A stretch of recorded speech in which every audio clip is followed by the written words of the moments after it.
Alright, hello everyone, and peace of Christ to all of you. There's some errors in the video, in the audio. Let me try to fix it. I think all of you noticed that the sound was not coming properly. We will try to fix that. First of all, please invite your friends, and don't forget to share the link with whoever you know. Today is Sunday, so happy Sunday. May the Lord bless the rest of your Sunday, and maybe now it's in Asia, it's already Monday, right? Always we hear Muslims saying that there's many versions of the Bible. There is many versions of the Bible. And many Christians do not know really what to say. I mean, many versions of the Bible. What does that mean? What does that mean exactly? When a Muslim, he says, there's many versions of the Bible.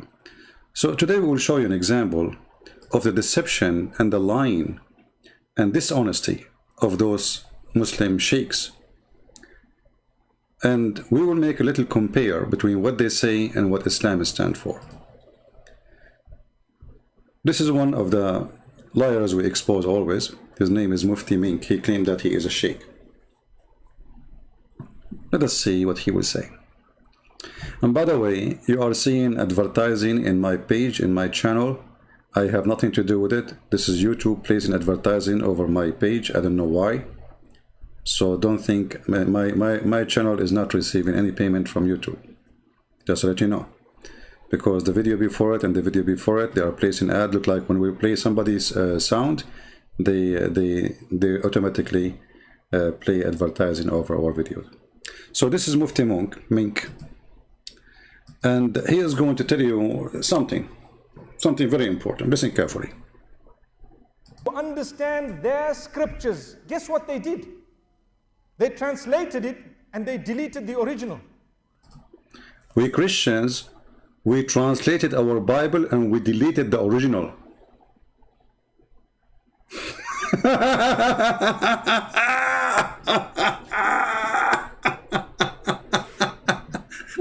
Let me go back a little bit. Why does Salah have to be in Arabic? Oh, good question. Salah is not just a mere supplication. When you want to supplicate, you can call in any language. In fact, Allah knows your supplication before you've even called out. You idiot, isn't it you who just yesterday we played your voice saying it is a destiny, which means even your supplication is a destiny? How stupid Islam is. Allah, He wrote for you what you will say. So how that can be supplication, you idiot? See how false those people are? If Muslims believe in a predestiny, and Allah, He wrote for you even the word you will say. So how that is a supplication? And He agreed. He wrote for you what you will say. Something and I don't know how to word it. And I say, oh Allah, okay, what's in my heart? Give it to me. Allah knows, right or wrong. So why you pray then? Allah, you know that's what in my heart, give it to me. That's it. Thank you. Here we go. We made a prayer. Allah, He knows. Allah, what's in my heart, you know. Fulfill it. Inshallah, may it be halal. Ameen. So, Allah subhanahu wa ta'ala, this is an amazing gift of Allah. If you take a look at the previous scriptures, the Torah, the Injil, and so on, let's take a look at the Bible. What happened to it? What happened? What was the language it was revealed in? What was the language that Isa alayhi salam, or Jesus Christ, may peace be upon him, spoke? What? Did he speak English? No. He spoke Aramaic. Agree? He spoke Aramaic. So okay, hold on, you idiot. You see those stupid people? He agreed that Jesus, he speak Aramaic. Did you hear it? Did you hear the certified idiot? Hey Muslims, do you want to laugh with me or you want to laugh at me? Let's see. This is your stupid sheikh. He just agreed that Jesus, he spoke Aramaic.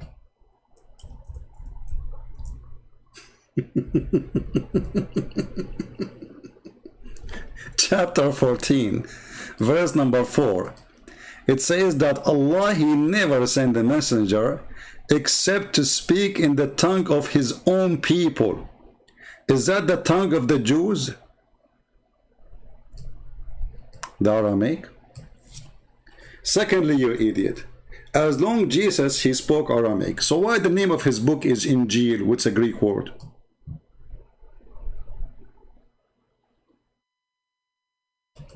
Let us see. Remember, Jesus, he spoke Aramaic. So why the Quran called the book of Jesus Injil? Injil is a Greek word. So Jesus was speaking Aramaic and his book was in the Greek.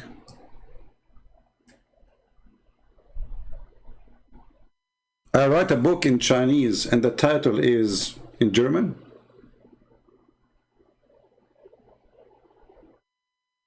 So here, this guy even did not even start. He destroyed his cult. Because Allah, he said, we never send a messenger. This is chapter 14, verse number 4. We send not a messenger except to teach in the language of his own people. So this guy, he agreed that the people of Jesus is the Aramaic then. They are not the Israeli, based on his agreement. What the language Jesus he spoke? Sheikh Mufti Menki answered saying Aramaic. Okay, well I agree Jesus speak Aramaic and he speak Hebrew and he speak all languages in the world. Isn't even his disciple, according to your Islamic books, they asked Jesus when he said to them, go and teach and preach, they said to him, but how we are going to teach and preach, yet we don't know the languages of those people. He said, just go sleep and you will wake up in the morning, and in the morning they wake up, each one of them speak different languages. This is your stupid Islamic books. So if Jesus can make all his disciples speak all the languages in his time, what about Jesus himself? Same time, as long the Quran agree and admit that Allah never sent a messenger unless he from the people and speaking the tongue of the people. So the tongue of the people present the people. So if the tongue is Aramaic, according to this verse, then the people are Aramaic. And Mufti Menki just admitted that Jesus spoke Aramaic. Yet the stupid Quran is using the word of the Greek version of the Bible, which is the Injil. You see it? Injil. And the Injil, this Injil, which is here, is confirmed. You see the potatoes, the liars, they keep saying, oh, they changed their book, oh, they changed their book. But their stupid book says, this is chapter 2, verse number 89. And when there has come to them a book from Allah, confirming what is with them. So the Quran in the time of Muhammad confirmed what is with us.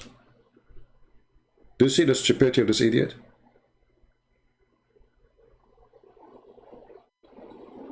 Do you see how false their argument is? So the Quran confirmed what is with us. Mufti Menki don't agree. Mufti Menki believe that this is a fabrication. And now what he will say, he's saying, oh no, this is in the time of Muhammad. Okay, hold on.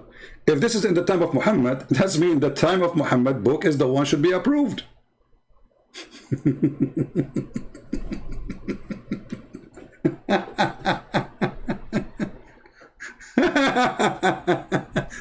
And then the Mufti Mink, the comedian, he continue saying the following. Try not to laugh. How come we don't find the Aramaic scripture? Someone might say, well, Paul... We don't have the Aramaic scriptures, guys. We Christians, we don't have the Aramaic scriptures. No, we don't have it. You idiot. There is millions of Christians, they pray the Bible in Aramaic. And they have the Bible in Aramaic. And you are a potato. And you are a liar. You can go right now and search for the Aramaic Bible. What this guy is talking about.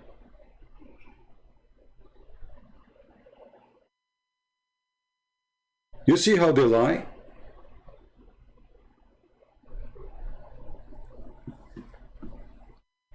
Not only the New Testament in Aramaic exists, Even the Old Testament, there is a huge part of it, or big part of it, is written in Aramaic. Why? Because the Jews, they've been enslaved by the Assyrian who spoke Aramaic. So we have the Aramaic language in both, in the New Testament, and we have the Aramaic language in the Old Testament. And again, they are lying to their followers, to their teeth. And Peter were involved. Okay, they wrote it in Hebrew. Whatever it was, where is the Aramaic? I want to see it. It's not there. Well, guys, they wrote it in Hebrew. They wrote it in Hebrew.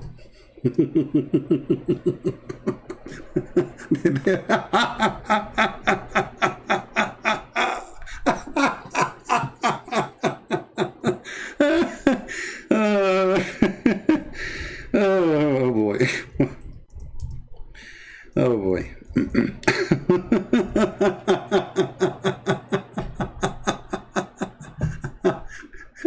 You know, one day I'm going to die from heart attack from laughing, not from crying. Let me do this. They wrote it in Hebrew, brother. They wrote it in Hebrew. It's okay, but isn't Jesus supposed to? He was sent to Israel. So how your stupid Quran says that Jesus, he was sent, or Isa, even who's this guy Isa? We do not know. Anyway, supposedly this is Jesus. Isa was sent to the children of Israel, and now the children of Israel are Aramaic people. Okay, and they wrote it in Hebrew, brother. Wrote it in Hebrew. Let us do this. Hold on, give me a second.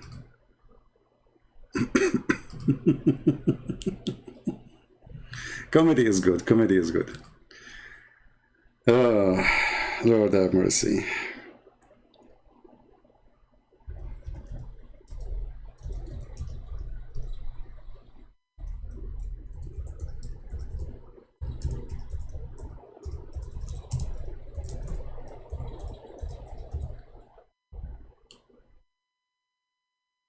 All right. We have every single word of Jesus documented. And this coward, this liar, is a liar. As an example here. And you can go right now, search for the Bible in Aramaic. What an idiot. This is one of the oldest churches. Even like in the Middle East for sure, because you know the Syriac is the language of the real Syrian, not the Arab Syrian. There's no Arab Syrian actually. So this is our Father out of heaven in Aramaic. And those people, they recite the whole Bible actually singing it. And this is where Muhammad, he copy singing the Quran, and the Muslims after. My screen froze.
Ameen.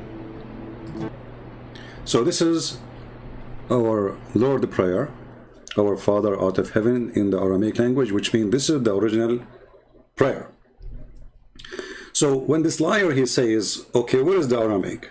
We die laughing. Because right now, as we speak, there's millions of Christians, they pray in Aramaic. Not only they read the Bible in Aramaic, they pray in Aramaic. So this coward, this liar, not only an idiot, ignorant, he do not know what he's talking about, and he is hypocrite like he's a prophet. In the top of that, let us go to the video. He is trying to prove what exactly? He's trying to prove that the Bible is changed, correct? But we showed you there's tons of verses in the Quran saying that the Quran confirmed the Bible which is with us. And then we need to ask ourselves, how the Quran confirm what is with us, but the sheikhs of YouTube, they don't confirm what with us? Are they coming from different galaxy? Yes, they are. Because simply the purpose of all those speeches is to make Muslims deny what we have and not to listen even to their own books. They're assuming that every Muslim is an Abdul, which means he is an ignorant. In the top of that, let us go for the sake of argument and say that the Bible today is changed as he claimed. But isn't it this is the Injil of Allah? Are you trying to prove to us that the book of your God, anyone can change it? Do you see how stupid this religion is?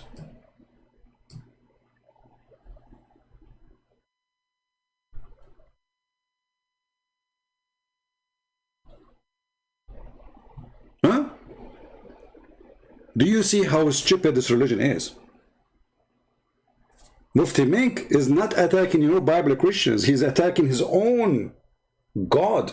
Because according to Islam, the Bible he is talking about is not our Bible. We don't believe in Allah.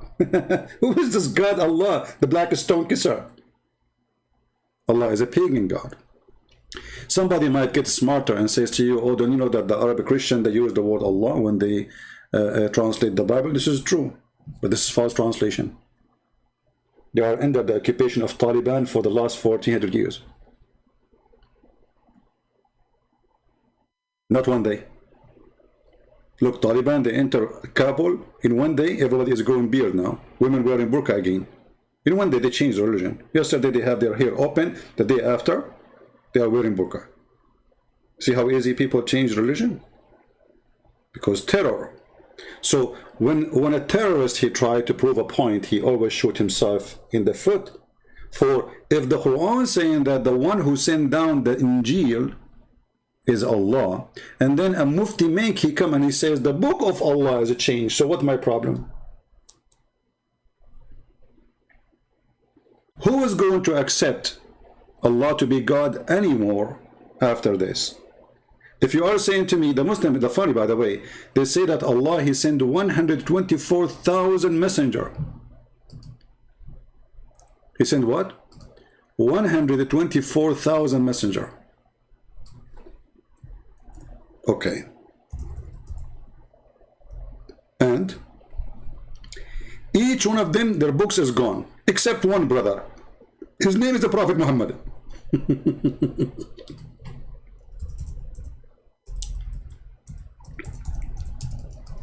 Who is going to respect such a God who wrote 124,000 books and then all his book is screwed?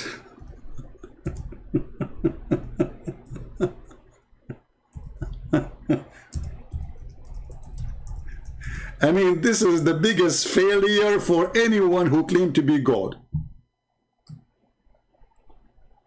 Brother,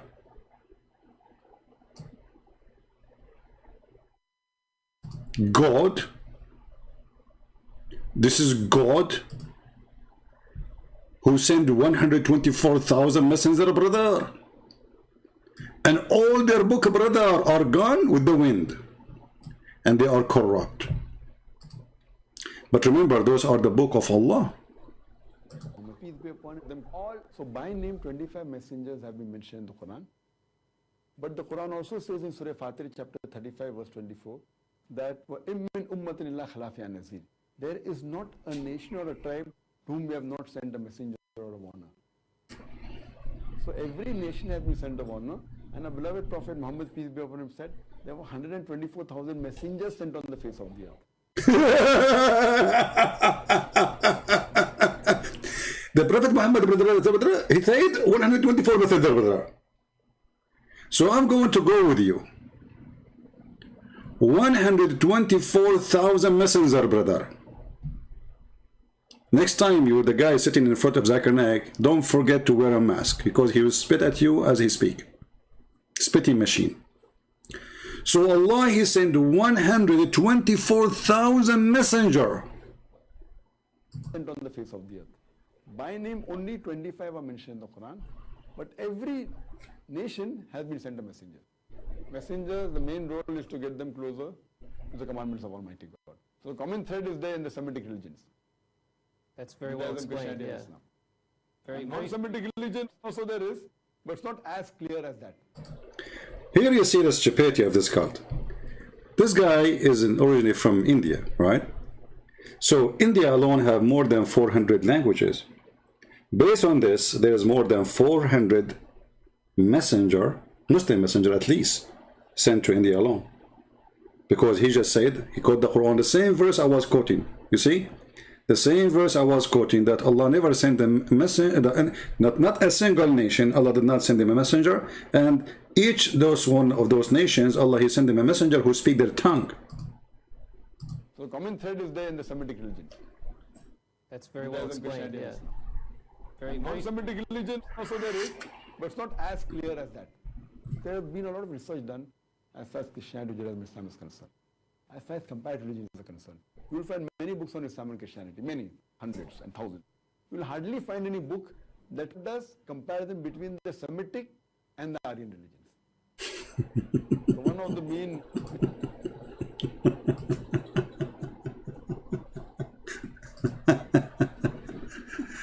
This is the best comedy. So listen to this. The Quran is the only protected book by Allah. We have a God, his name is Allah. He decided to protect the book. And I understand why. Because this is the only book speak about big boobs. And you know, we have to admit, I mean, this is the only book have big bra, big boobs. So it's worth it. I mean, why Allah want to protect the Injil? Okay, he sent the Injil to Isa, but there's no boobs there. There's no boobs. So Allah, he said to himself, okay, there's many thieves, they are going to change my books. Which one is the most valuable book for me? He thought about it carefully and he come to the conclusion, the one have boobs. And I don't blame him. I mean, come on.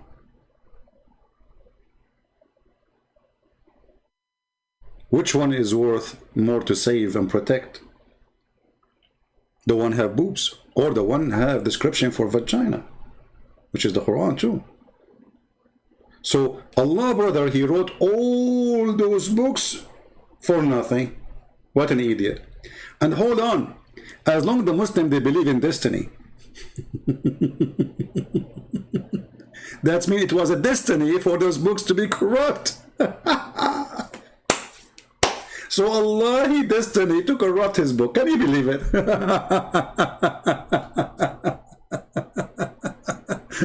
It's a good argument if you think about it.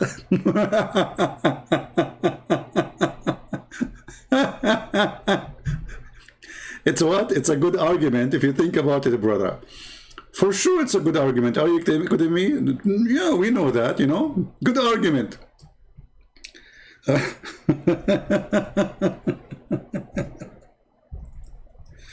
Oh boy. What a comedy. What a comedy. What a comedy.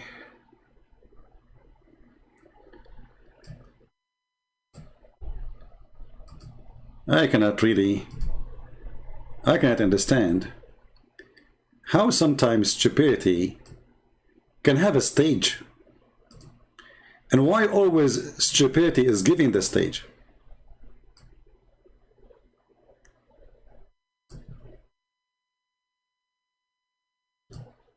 Always stupidity is giving the stage. he needed to be punished because he stole. So he comes to Umar ibn Khattab radiallahu anhu and he uses the same line. He says, "Oh Umar, oh Amirul Mu'mineen, how can you punish me for having stolen when it was predestined? My deeds were already written by Allah subhanahu wa ta'ala." Now that's quite a good argument if you were to look at it. That's a quite good argument if you were to look at it. Okay, let us look at it. So as long all the crimes is done as a predestiny, and he agreed. And not only he agreed, he says it's a quite good argument. He did not say this is a stupid argument. He said this is a quite good argument if you think. Abdul, and he's thinking. He said, did he say if you think about it? Since when, Abdul, he think? Is that an insult? So the guy, he is a thief. They brought him to the caliphate to be punished. The thief, he said to the caliphate, why you are going to punish me if this is a predestiny? Which means my theft, Allah, he wrote it for me. I did not choose it.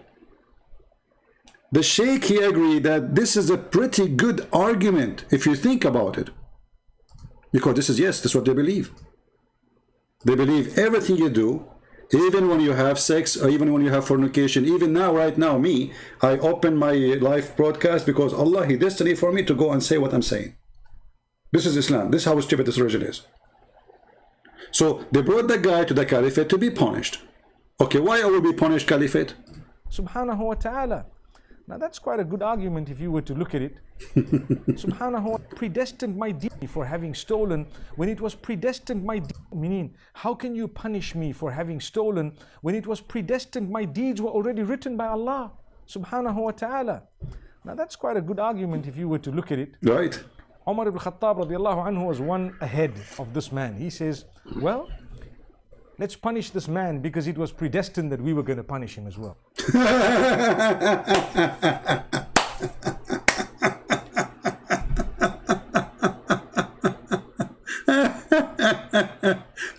This is a God teaching?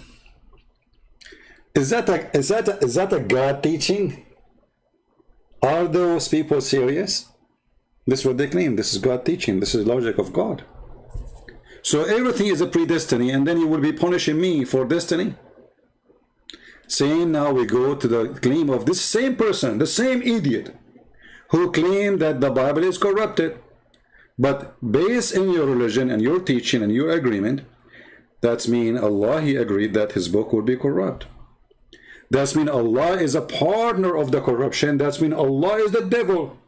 Because now the devil, he have a powerful tool to deceive people. You know, people became victim of what is called Book of God. Good ones, they are victims now of corruption. That's what he's saying. As long God is involved in this corruption, and it was by his agreement, that's mean this God is really the one behind this corruption, and he is the devil himself. So why we are accepting this God to be called God anyway? Let us call him Shaitan. Mr. Israfil, before I started, you said that you could not debate me because it was Eid. Right? And actually I saved your screenshot here. So do you like me to open my Skype for you so your majesty can call me? This is what Mr. Israfil, he said. Those are potatoes. You know, he thought I'm not going to see his text. You know, they post text, they thought okay, he's not here. You know, he opened the chat, but he will not be watching. So he said, a Christian Prince, if you have it completely wrong so far, based in first language. No, hold on. This is not the one we want to show. Hold on. That shows the other one, and then we will show you this one. Okay. This is what he said before we start. He's a hero, you know. He have like his 3 wives next to him, or 4 wives, and he want to show them that he can challenge me, you know. Mr. Israfil said, Christian Prince, if you think you refuted me last time, you are a bigger fool than I thought you were. It was law of you to challenge me to debate during the time of Eid. You know well I was busy. First of all, you idiot, who are you to challenge you to debate me? Who are you? You are not even a chip in a snack. Prove me wrong. Is that fair, guys? This guy, he claimed that he is challenged by me. I challenge all Muslims. Who are you? You know, you're a potato. Now let us do this. Do you dare to call me right now? And now he will stop texting. Look, your beard is, you sound like a Taliban for me. Are you? Do you dare? Here we go. Say yes, I will open Skype for you. You call me right now. Otherwise, everybody will know that you are just a potato saying things in the front of your wives to claim to be a man, but you are not.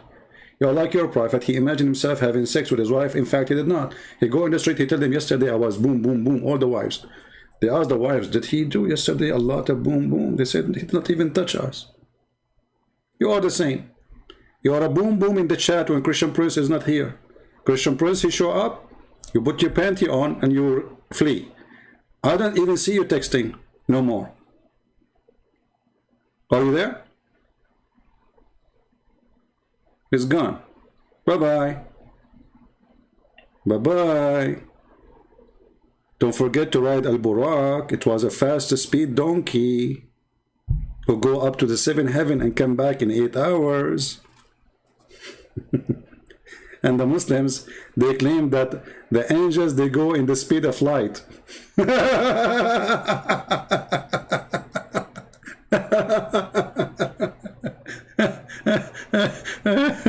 Speed of light. You know what? The lies of Islam is faster than any speed of any light ever exist.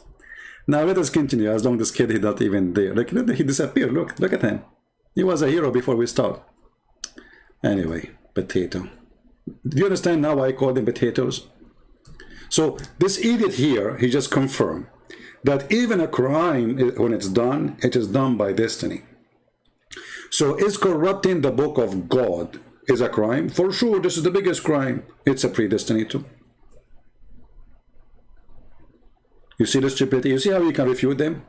So when they lie, they say that our Bible is 50 versions. You liar. The King James Version, this is a translation, you idiot. This is just a translation in the language. The same when we go in the Quran, we have tons of a translation. But we don't go and say this is new Quran because we have dignity, not like you. In the same time, translation is translation. It can be mistaken, it can be good, it can be bad. And you Muslims, you ban Yusuf Ali translation from Malaysia. You ban many translation, you know, like this is named Dr. Ghali. They banned him, I think, from Malaysia too. So any translation you don't like, you ban. Anyone can translate. Actually, me myself, I'm working in the Quran translation. Is that a new Quran? This is very silly argument. That is very stupid of you to say there's 50 versions of the Bible, you idiot. Same time, we have the Bible in Aramaic, we have the Bible in Hebrew, we have the Bible in Greek. And on top of that, our Bible translated to all languages since the beginning of Christianity. In the top of that, your stupid book confirmed the book which was between our hand at that time. What will they have? The Greek or the Aramaic? If we go to the Hadith, we will find that it was the Aramaic.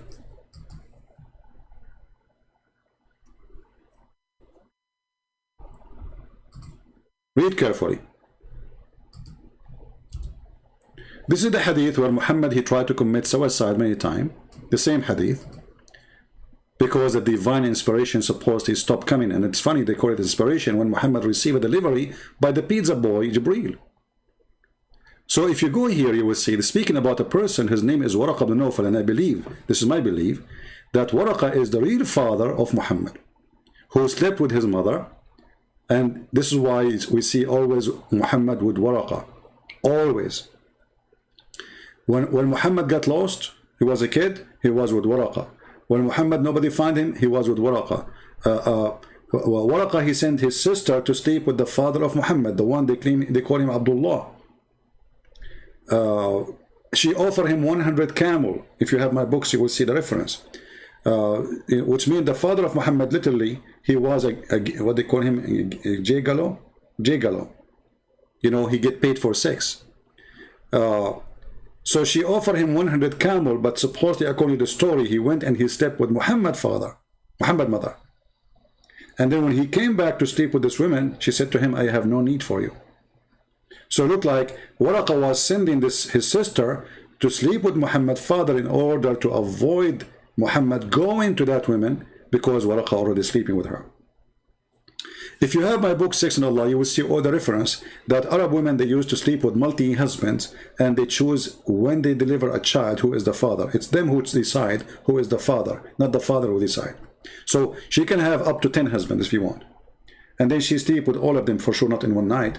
And then when she have a child, she will call the husband. So here we see Waraqa. He was, according to the hadith, he became a Christian. And read carefully. And he used to write the Arabic writing, and he used to write the gospel in Arabic. Do you see it? That is the Quran. The first one who started writing the Quran, it was Waraqa ibn Nawfal. He was making a summary of a book have nothing to do with the Christians, is the book of the Nasara. We are not Nasara.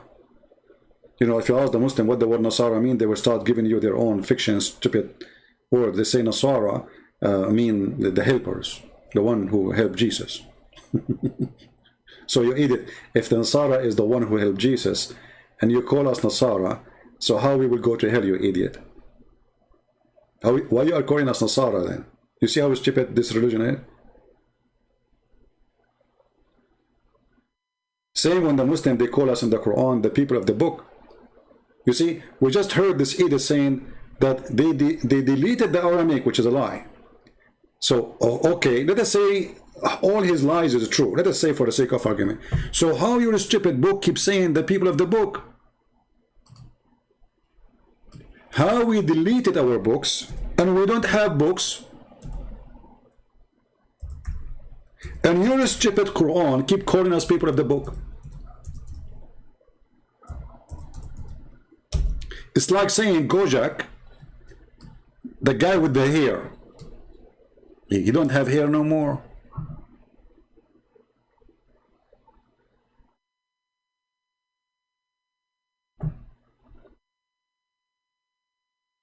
How we are the people of the book, and you are telling your followers that we don't have a book.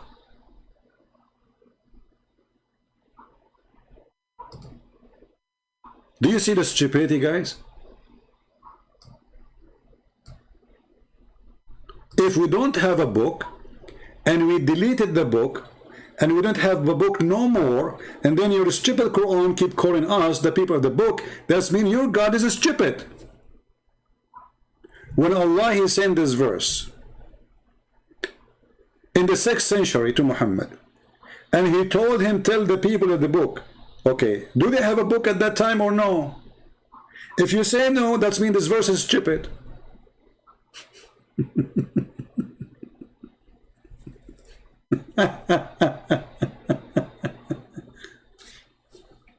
So look what happened.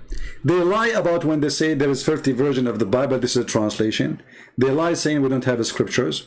In the same time, they are the one who don't have Quran. I challenge Mufti Mink, the one who claimed himself to be Mufti. Mufti, even he's given his name as an authority. You know, Mufti like Muhammad, he gave himself Muhammad name to be the prized one, to be God. So if we say to Mufti Mink, hey Mufti, can you show me the Quran of Muhammad?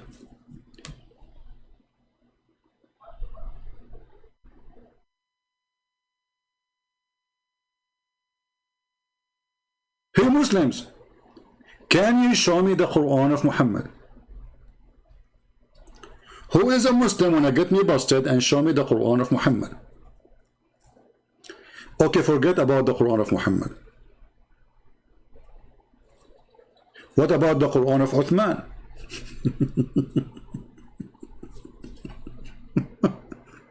Do you have the Quran of Uthman? They don't have the Quran of Uthman.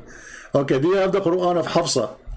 They don't have the Quran. The Quran of Fatima, they don't have Quran. The Quran of Ali, they don't have. So what do you have? If you open the Arabic Quran today, which is the most popular version, it's called the book of According to Hafs. Hafs, according to Muslim Sunni, he is a liar and he is a fraud. And Hafs is a person who exists 200 years after Muhammad. So if you open the Quran, if you have an Arabic copy of it and you speak Arabic, be honest, go to page number A. I don't know, like maybe different printer, they would call it different name, A, B, whatever. It says that this is according to, starting from Hafs, Ibn Abi Asim, according to,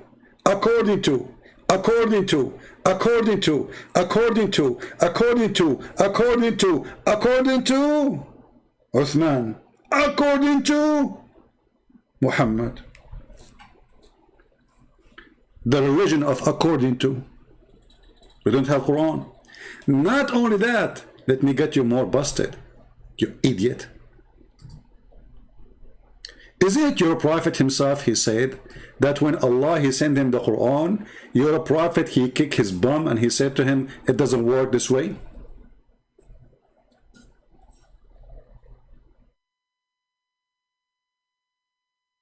Read carefully. And by the way, even the Quran, according to Hafs, they don't have it, which means Hafs did not give them a written book. They claim that this is his recitation.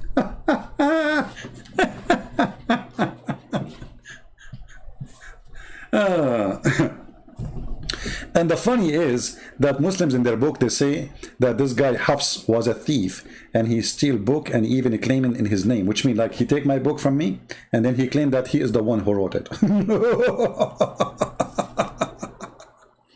So listen to this. When Allah, he sent the Quran to Muhammad, Muhammad said to Allah, get lost. Are you stupid or what? One Quran? It doesn't work this way. Read carefully with me. This is not a weak hadith. They cannot say this is weak and this garbage, they come with us, you know. This is a very authentic story. As you see, it's all over their hadith books. So, according to Muhammad, look how many references, look. You see, all is Sahih. And this is Al-Bukhari, the most authentic one. I heard Hisham ibn Hakim, whatever, saying, flum, blah, flum, flum, flum, flum, flum, blah, blah, blah, blah, blah, blah. Okay, so Allah, you know, Allah Messenger had taught to me in different way. What? Two people, they are reciting Quran, the same verse, supposedly. But it's not the same. Each one of them, he said it differently. There's different words.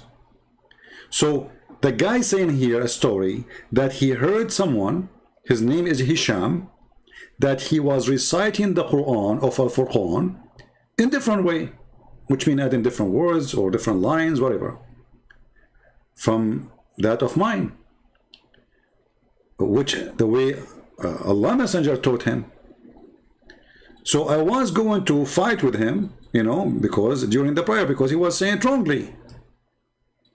But I waited till he finished, and then I tied his garment around his neck and seized him by it and brought him to Allah Messenger. Look, this guy is almost going to kill the guy. And he said, I have him reciting the Surah of Furqan in different way from the way you taught me, Prophet of Allah. So Prophet of Allah, he said to the guy, okay, let him, release him. So he asked Hisham to recite the verse. So when he recited, Allah Al-Hostor said, it was revealed this way. Like what? And then he asked me to recite,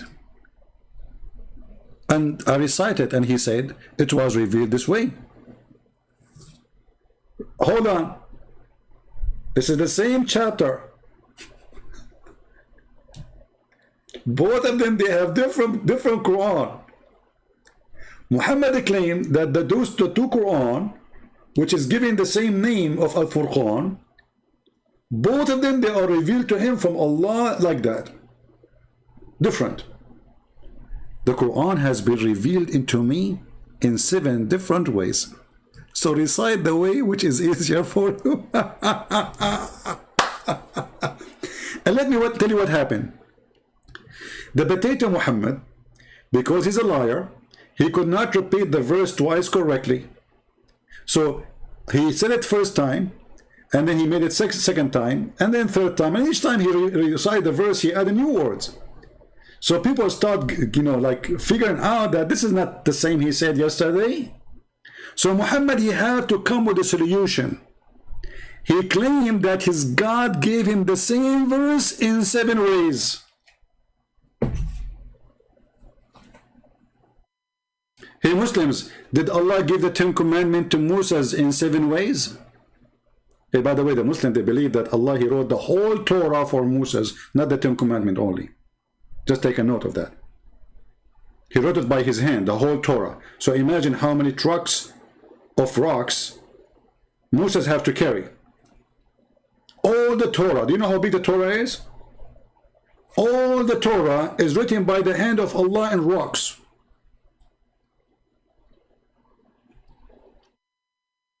Yeah, this is what he's saying. 7 different ahraf. 7 different ahraf means 7 different Quran.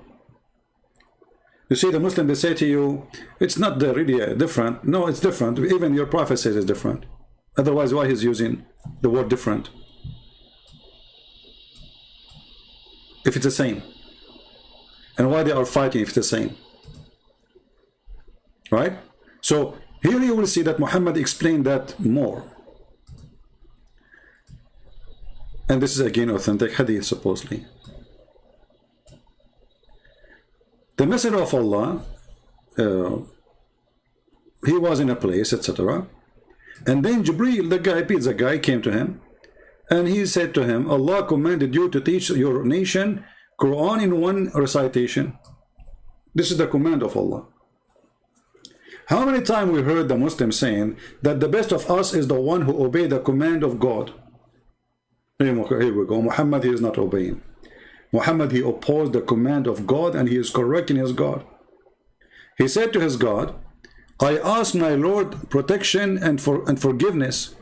My nation cannot bear that. So Allah, he made a mistake. Allah, he said to Muhammad, I will send you 1 Quran. Muhammad, he said, you stupid idiot. Don't you know that I have a bunch of fools who follow me? How do you think they can do that? And here you ask yourself, what does that mean that my nation cannot bear it? If this is true, so how the Quran today, they say to us, we have 1 Quran. Then the story, the comedy continue. Then came again second time and said, Allah commanded you to recite the Quran in 2 dialect. Or two recitation. Look at this. Allah, he agreed with Muhammad. His nation is so stupid, they cannot do it in 1 recitation. Okay, Jibreel, give him 2, give him 2. Okay, we will make it 2. Muhammad, he did agree. Allah still did not get it. He is so slow. So he said, I ask Allah forgiveness and protection. My nation cannot bear that. Then come to him in the 3rd time and he said, Allah commanded you to teach the Quran in 3 ways. Okay. Again Muhammad, he said to him, go to your God, you stupid idiot. Aren't you dummy? I ask Allah for protection and forgiveness. My nation cannot do it. Then he came to him 4th time. This is 4th time. I mean, what a stupid religion to believe in such a story. The prophet, he is putting condition on God. And the prophet is telling God what to do, and the prophet is fixing a mistake of God that 1 Quran is not good, 2 Quran is not good, 3 Quran is not good, 5 Quran is not good, 6 Quran is not good, and then when they became 7, Muhammad, he said that's good. And now we know why they call it 7-11. Now if we ask Mufti Mink, do you know, do you have the 7 Quran? And if The 7 Quran, all of them in Arabic. And still my people cannot do it. So how a guy who live in Pakistan, he do not know how to, he can be a Muslim?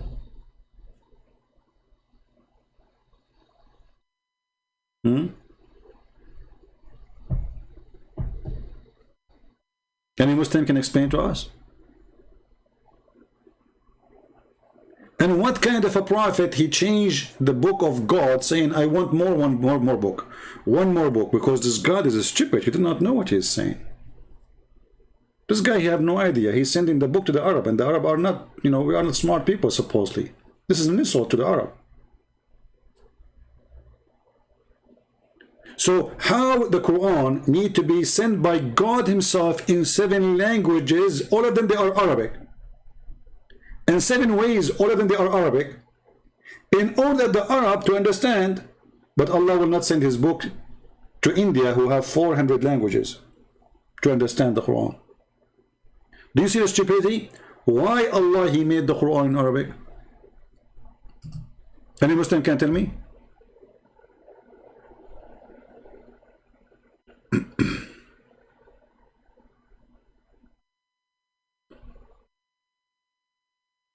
Any Muslim can answer. Who is a Muslim can answer? See, today we don't have too many people here because it's Sunday and people are not used to see me coming in this time. But it's okay, 700 is a blessing. It's almost half of the number usually we have, but no problem. Why God of Islam did not give Isa 7 Bible? Why the God of Islam did not give Moses 7 Torah? Why only Muhammad? I will show you why. To make it more clear for the one who do not, maybe they are new here.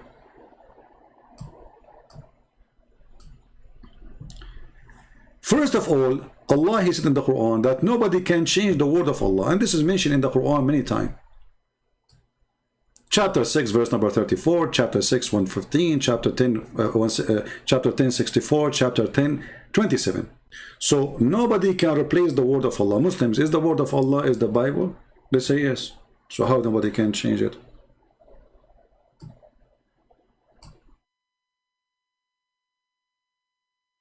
Is the Quran only the word of Allah? Here you see the hypocrisy and the stupidity. Okay, is the Torah the word of Allah? They will say yes. Where the Quran says nobody can change the word of Allah. They will say, oh no, Allah he mean here only the Quran, brother. Well, if Allah he mean only the Quran, he should say nobody can change the Quran of Allah. Are you saying to me your God Allah he used the wrong word? Right?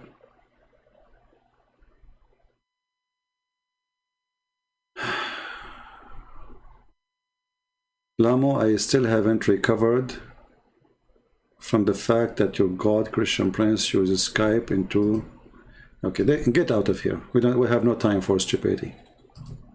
This guy, he don't be... First of all, he says, your God, Christian Prince. I'm not a God. I'm here to wash the feet of my brothers and sisters. The Bible says, if you want to be a master, you have to be a servant. Secondly, you dummy.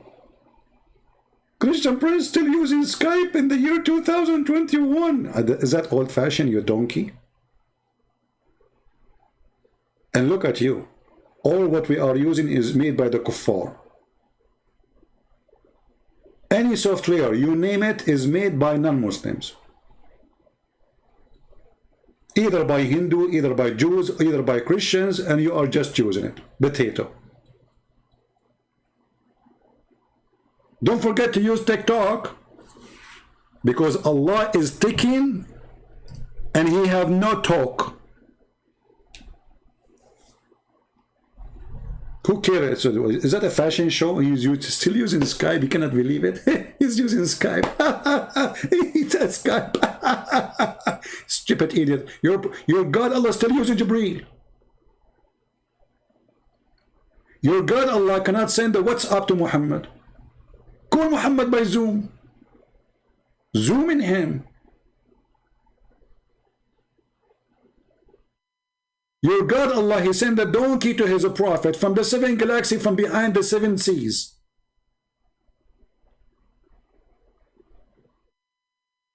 And you are complaining about me using Skype, you idiot. Anyway, by the way, this is true story. You know, I will tell you a story. Like, my grandfather, he used to have a flying carpet and can carry 600,000 chairs. Tell me it's a lie, tell me. Go ahead. It's your prophet who said this story. And he told it to the companion. And the companion, they told it to the Muslims. And you Muslims today now believe that there's a guy, his name is Solomon, or in Arabic, Suleiman. He used to have a flying carpet, brother, can carry all his army, brother. Flying carpet. Flying carpet. This is the book of Allah. Anyone remember where is the...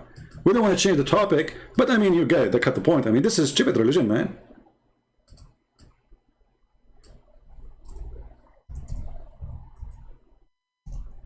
There's a guy, brother, his name is Solomon, brother, and he used to control the genie.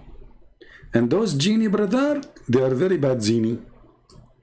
And you know, I have my expertise with genie too. Okay?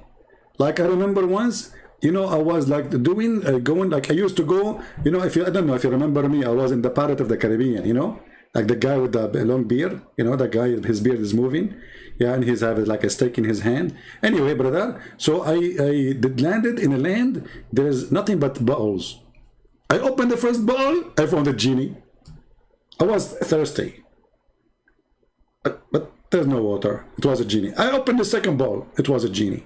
The third bowl, there was a genie.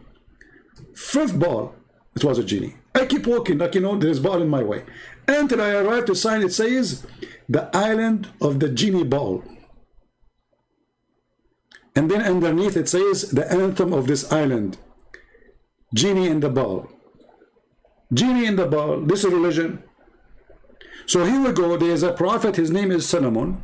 He commanded the wind to go under his carpet, and it carry all the equipment of war. And Mr. Mufti Menk is telling us our book did not change, brother. That's wonderful. So this is a book, is not a change. So you cannot say somebody is adding things, right? You cannot say this is a fabrication. It's in the Quran. And not only that, brother. Those genie, they die for Solomon, brother, to get him jewelry.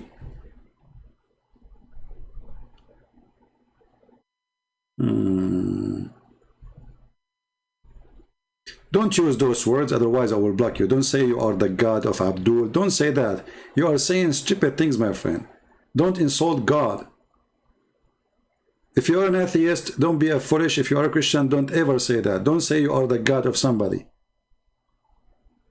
You are committing a great sin.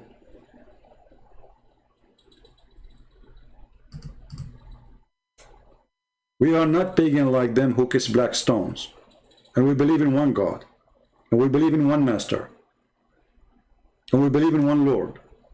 No man, no priest, no bishop, nobody is called Master or God or anything. So listen carefully.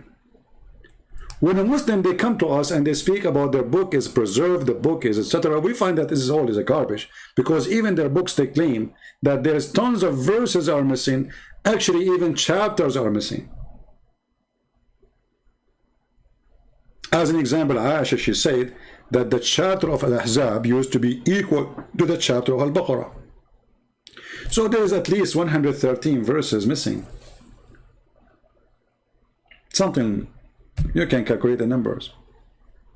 Ahzab equal to Al-Baqarah. What is the rest of the verses? When we asked the Muslims about the goat eating the Quran, if you remember the story, when Muhammad, he died.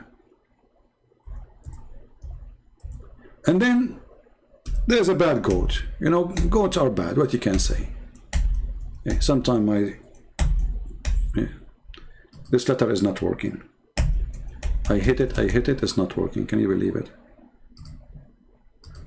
I need to get a new cardboard. Here we go, finally. Hey Muslims, the Quran is preserved by the goat belly. Aisha, she said, the verse of stoning and breastfeeding for adult 10 times was revealed. Have you ever heard of a book of God revealed verses about women she gave her breast 10 times to a man to suckle it? Brother, you see, I accuse actually the Muslims that they are the one who delete those verses because it's a very bad embarrassment. This is a lie. The goat did not eat it. It is you Muslim who ate it. And I will prove it to you in a second. So the goat entered the bedroom of Muhammad when he was dead. The goat, she jumped in the bed. Muhammad in the bed. The verses under the pillow of Muhammad. The goat flipped Muhammad from the bed because how she can get the Quran unless she flipped him down from the bed. Are you following with me, brother? Remember, the verses is under the pillow of Muhammad, or the Quran. The whole Quran is under the pillow of Muhammad. And now Muhammad is dead. Muhammad is literally dead. The goat entering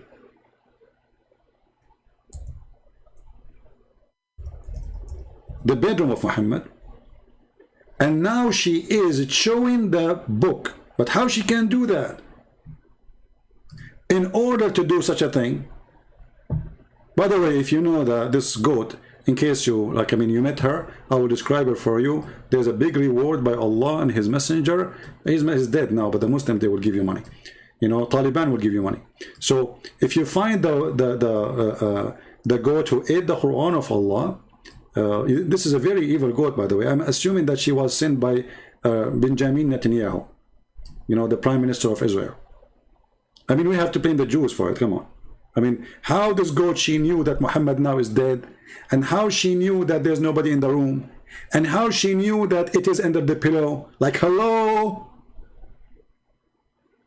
This is something nobody can do except the Mossad. They knew everything. So they were watching the Prophet carefully, brother, and now they knew that the situation is great. Perfect. So the goat, go and eat the Quran. You know, the goat, she speak, by the way, she speak Hebrew, you know, because she is double agent. So speak Arabic, she speak. And not only that, Netanyahu, he said to the goat, don't eat the whole Quran. Go and flip the pages. Look for breastfeeding for adult. And then the goat, she started flipping the pages. Not this one. Not this one. And Netanyahu, he said to the goat, open your camera so I can see with you. Not this one. Okay, I think I found it. It says here, yummy, yummy, nipple, big boobs. Netanyahu, he get angry. He says, this is not the one. This is the verse about the big boobs. We want the breastfeeding for adult, not only breast. Okay, let me keep searching. And the goat, the poor goat, she had to find the reference before somebody show up in the room. And then finally, she got the chapter of a breastfeeding for adult 10 times. I mean, I love it. It is 10, not 7. How come Allah, He quit the number 7 suddenly? 10 times? You know what, we have to admit, sometimes doing things, same thing 10 times, it's better, especially if it's come to be breastfeeding for adult. I mean, come on, if you ask a man, how many times you like it, 7 or what do you prefer? What is your reference? What is your preference? 7 times or 10 times? The guy, he was like, you don't even need to think about it. He would say 10 times for sure, you know? Especially if the lady is like, you know, she is, where's my tea? Before somebody shoot me. So there is a verse in the Quran revealed by Allah ordering Muslim women to give their breast 10 times to suck it. Mufti Mink, where is the verse? I want Mufti Mink to recite the Quran for us about 10 times breastfeeding for adult. He will say to you, it's abrogated. Who Who abrogate the verse? The goat. You see, the Muslim, they say to us that they memorize the Quran by heart. Okay, no problem. The goat ate the Quran. She did not eat the heart of the Muslims. Do we agree? Guys, are you listening? As long as the Muslims, they recite the Quran by heart and they memorize it by heart, well, no problem. I mean, what a big deal. The goat ate the book. She did not eat the heart of every Muslim. Do you understand? So they cannot claim that it is the goat behind the disappearance of the verse. So who can recite the verse for us? Because the Quran was eaten by the goat, that's not an excuse for the verse not to be there. If you say to me it's abrogated by writing and recitation, that is the most stupid thing ever. Show me where in the Quran it says, don't recite this verse no more. Who is the one who gave you the order not to recite this verse no more? And to make it more stupid, look what Aisha, she said. The paper was under the pillow. When the Messenger of Allah died, we were preoccupied with his death. Okay, was Allah busy too? Where was Jibreel? I thought when somebody died, the angels of Allah will be next to his head. And especially this is the Prophet himself. Like what? The angels, they were going playing online games. They were not next to the head of the Prophet.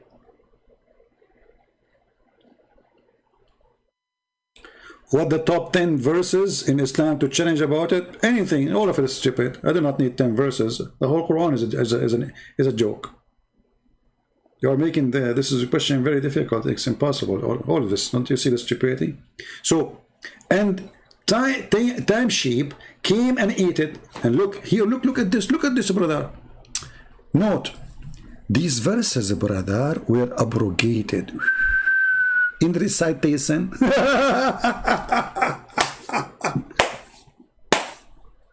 Hold on.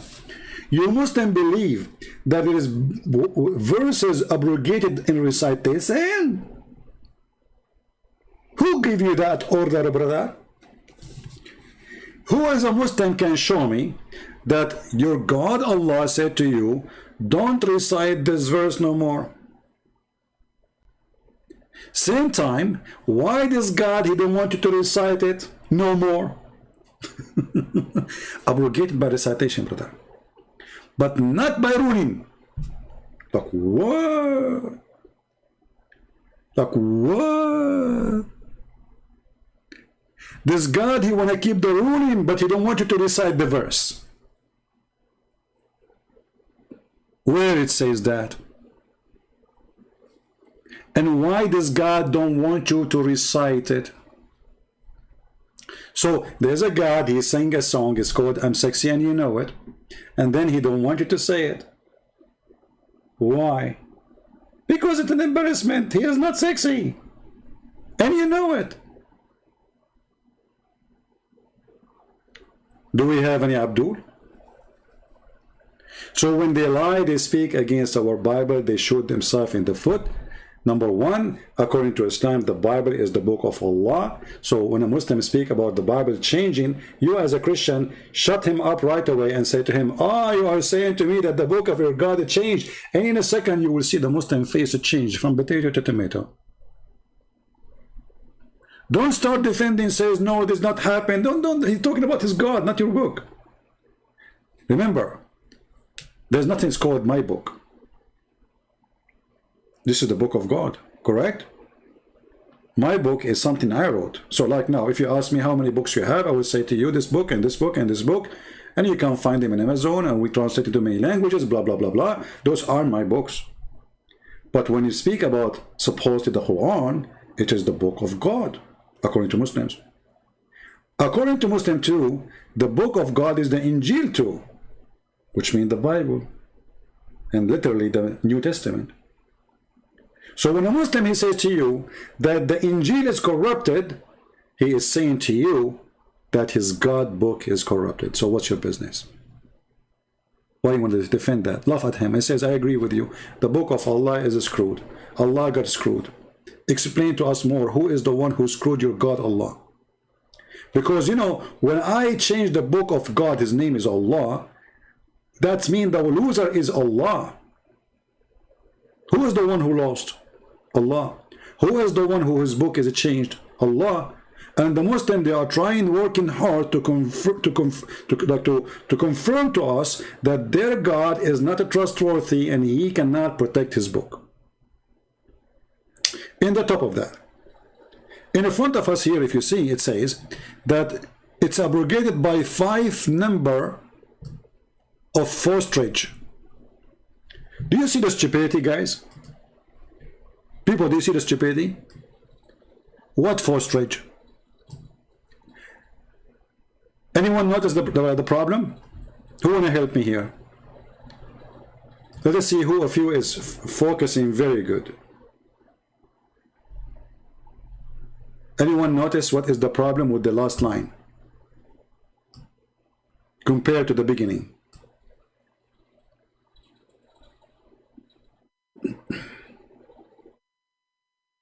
Anyone?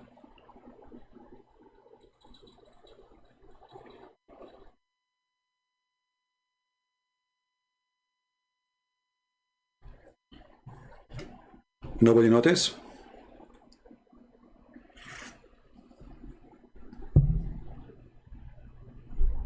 What fosterage mean? What fosterage mean? What the word fosterage mean?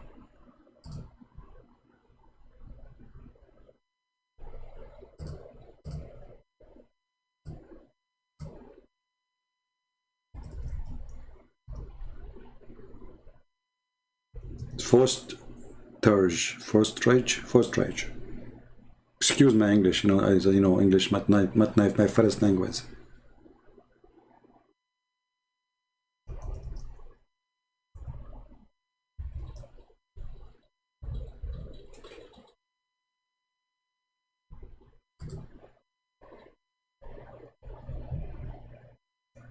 As I know that this is about somebody, he was giving birth, right? Like a child. So 5 times, okay, hold on.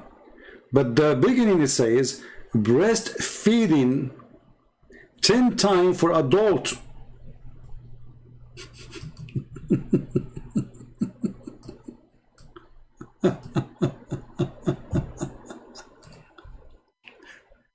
Like what? Like Abdul what?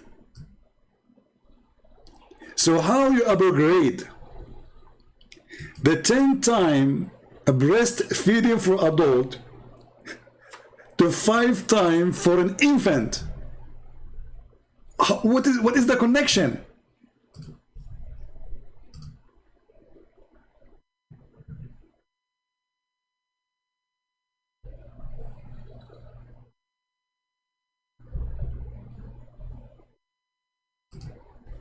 And where is the verse? In action, bring up a child that is not one of birth. Yeah, but the Muslim, they believe that when you feed a child, supposedly, by birth, sorry, by milk, and he is not your child, he became like your child. So he is forbidden for your child to marry, your real child to marry from that child which you did breastfeeding for. But here you notice that we are talking about breastfeeding for adult, and according to Muslims, breastfeeding for adult, still the man can have sex with that woman he did breastfeeding from her. So what the purpose? Nothing. Stupidity. Same time, as long as it says here abrogated with 5 times, where is the verse?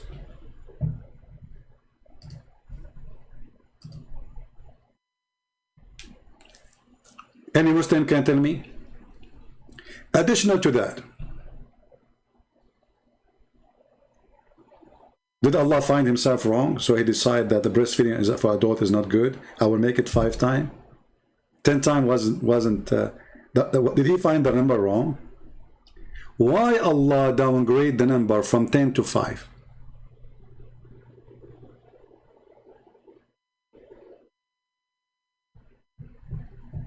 Who are you to question God's decision? I'm not questioning God's decision. I'm questioning the breastfeeding. First of all, who is your God, you idiot? You don't even know your God. Secondly, you said this is God's decision. This is not God's decision. This is your decision. Prove me wrong. Show me where your God said, I abrogated those verses. Is that fair, guys? This Abdul, he claimed that he have a God. His name is Allah. And this is his decision. Show me. As you see, there was verses in the Quran saying you give a man, your wife, Mr. Israfil, she have, if I come to visit you, I go to the living room, you order your wife to give me her boobs, mashallah, she have a beautiful ones, and then alhamdulillah, I have to hold them and suck it 10 different times according to the Sharia law, and then, brother, what? Nothing. Still I can have sex with her. So what's the point? Stupid. According to your religion, still she is lawful for me. So what the point? Secondly, as long it is Allah's decision, can you show me the decision of Allah?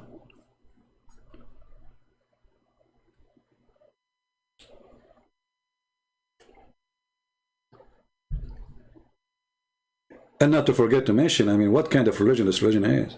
I mean, what kind of God he ordered women to give her breast to a stranger?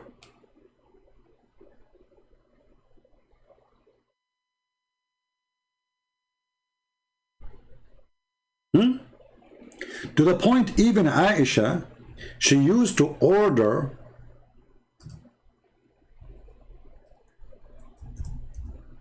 her sisters and her nieces that anyone want to enter upon her,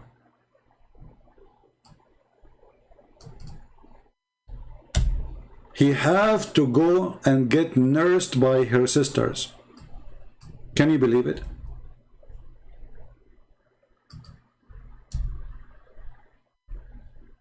Let me try to find the hadith.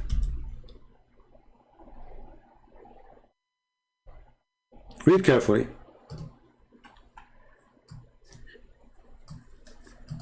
From that Aisha, the wife of the Prophet, may Allah bless him and grant him peace, admitted those whom her sister and the daughters of her sister, her brothers, had nursed. And she did not admit those who were nursed by the wives of her brother. So Aisha, she will not accept any person to enter upon her unless he do suckling. Now, is that suckling for someone as a child? Maybe, but let us see.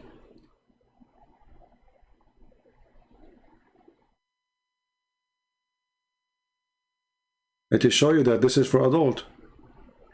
This is not.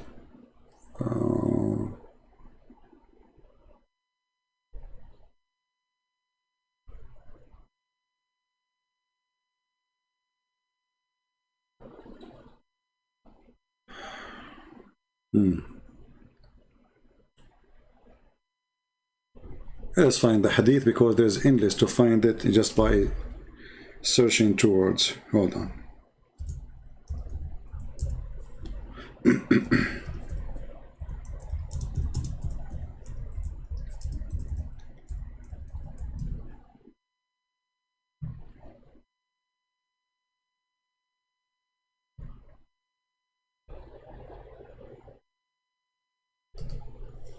All right. Because we need to find the hadith only in English so you guys can see it.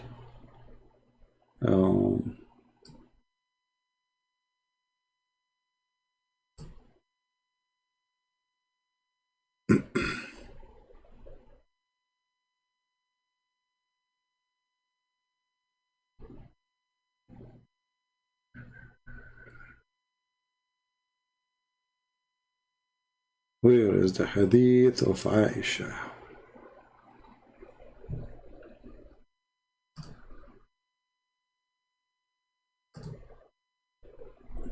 All right, let's see this one here.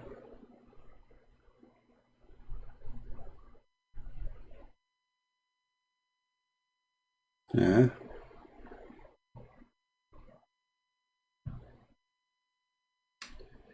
Okay. You see, I have the hadith in Arabic, but I want to find it in English. Let us see.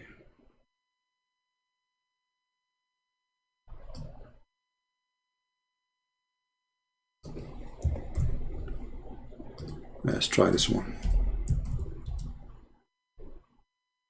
Read carefully.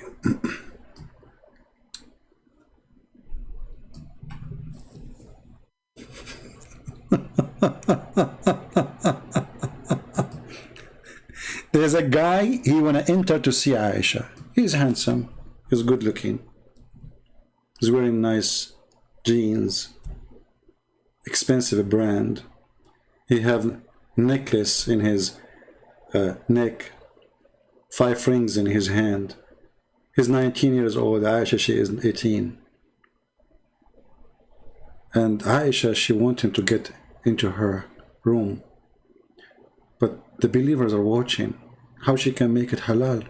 So look what happened.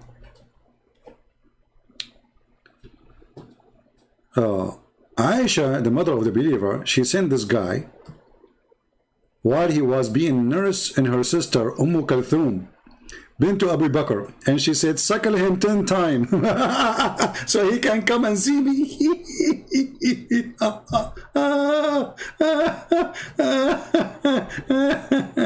Sorry guys, I have to do some suckling because I'm going to meet Aisha today. So this is the Quran. You are telling me about the preservation, flying carpet, the guy dies standing, sunset in murky water, the sperm coming from the backbone, the sperm coming from the ribs. This is the Quran was not preserved, and here we go. Aisha now, the decent women of the Prophet, she is ordering anyone to enter upon her to go and suck the breast of her sisters. So, okay, now, based on this, if a Trump was a female, and you want to see the President Trump, who is supposedly a female, you have to suck the breast of Ivanka Trump? How that can solve the problem? Look at the stupidity. So how come they cannot see Aisha, but they can suck the breast of her sisters? I mean, do you see the stupidity? If it is not allowed to see a woman without suckling her breast, but how you can suckle her without seeing her? The Muslim, they like to say to you, it doesn't say suckling. It's about you put some milk in a cup and she drink it. Read carefully. It says suckle him. The Arabic language is so clear.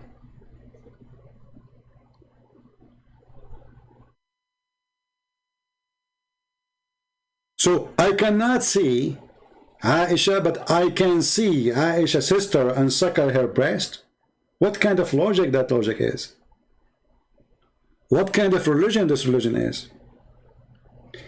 Anyway, we are going to keep this video long just to want to answer those lies. Somebody's asking about what do you think about Afghanistan. My friend, I'm glad that the Americans, they left because they were lying to themselves.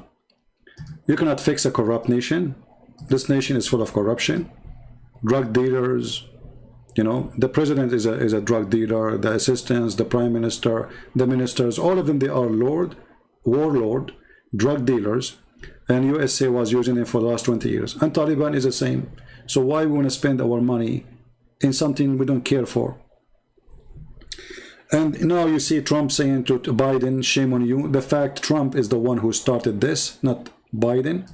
So both of them, they are hypocrite. The whole story is, have nothing to do with Trump or Biden. The whole story is that now we do not need Afghanistan. 20 years ago, Afghanistan is needed to get close to the Russian, to be a threat to the Russian. Today, the American, they can go all the way. Just 2 months ago, they were they were practicing war game in Ukraine. Today, already Lithuania and other countries, they are joining the NATO, even Georgia, you know, I mean, so they do not need Afghanistan no more.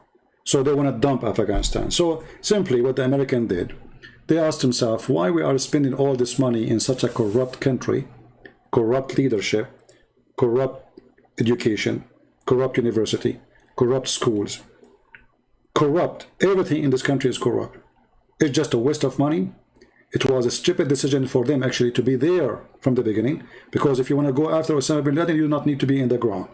you can wipe the ground with your enemy without going in the ground. So they spend $1 trillion for no reason. Stupid American as usual. They support terrorists for no reason, because the money you put in the ground is going to go to Taliban anyway. And look at them now. The cars, they give it to the Afghani army, the weapon is going to go all to Taliban. So American always, they have a stupid leadership. They don't think really so far, and they think about the time now, what we need now. So now they say to themselves, enough is enough, we do not need to spend one more penny. This is why you see Taliban did not even shoot one bullet at the American, and the American army is still in Kabul right now. They are still there. Taliban did not even shoot one bullet. Why? Because there's an agreement. All of this is an agreement. So people, they say to you, I mean, the American, they are just watching Taliban getting in, and they did not do anything. And this is why the president here ran away, because they told him, we will not help you. It's over. Get lost. All right? So both are hypocrite. Trump is hypocrite. Biden is hypocrite. Democrat is hypocrite. Republican are hypocrite. Nobody is saying the truth to the American, that the reason we are out because we do not need Afghanistan no more. You know, you do not need it. You know, it's the corporation, they are the one who decide where to go. So now, just count on my word, let us see who is the next country. Because the corporation, they have to find the customer who is going to spend a lot of money, either from our tax or from the buyers, and they have to create a war. So let us see soon, America will be involved in war with who? Let us see. They have to find somebody. It's like, you know, American government is evil the same as Muhammad. I'm not talking about America as America. You know that I myself, I joined USA Army. I love this country. But American government, I'm talking about the high level, they are more evil than you can imagine. Obama, who speak always about the poor, yesterday he was making a birthday of his age being 60 in a special island with no mask, and more than 63 people get sick with corona. But nobody talk about it because he's Obama, you know. The God Obama, you know, the good Obama, amazing Obama, you know. So it's a hypocrisy, you know. So if you are with us, we don't talk about you. If you are against us, we whip the floor with you. This is what they do, both Democrat and Republican. Both are hypocrite. Both are corrupt.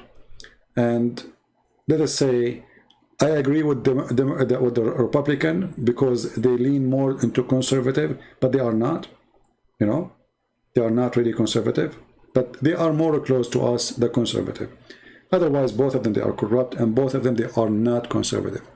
So I believe that this is the best thing they did, leaving Afghanistan. But the way it's done, obviously, is stupid, because, you know, it looked like, you know, I mean, everything collapsed in 1 and 2 seconds.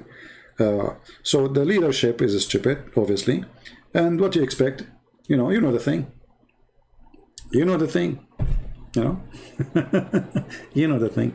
No, they will not go to Ethiopia. You see, they go only to countries which is either rich or it is important as location.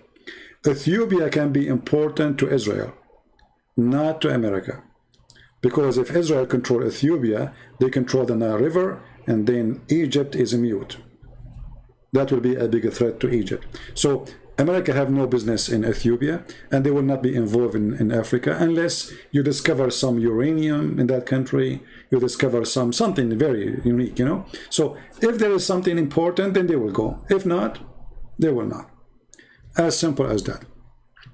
So my friend, I'm glad that they are out of Afghanistan. And remember, the government, the previous government, the one was there yesterday, is more evil than Taliban. Trust me.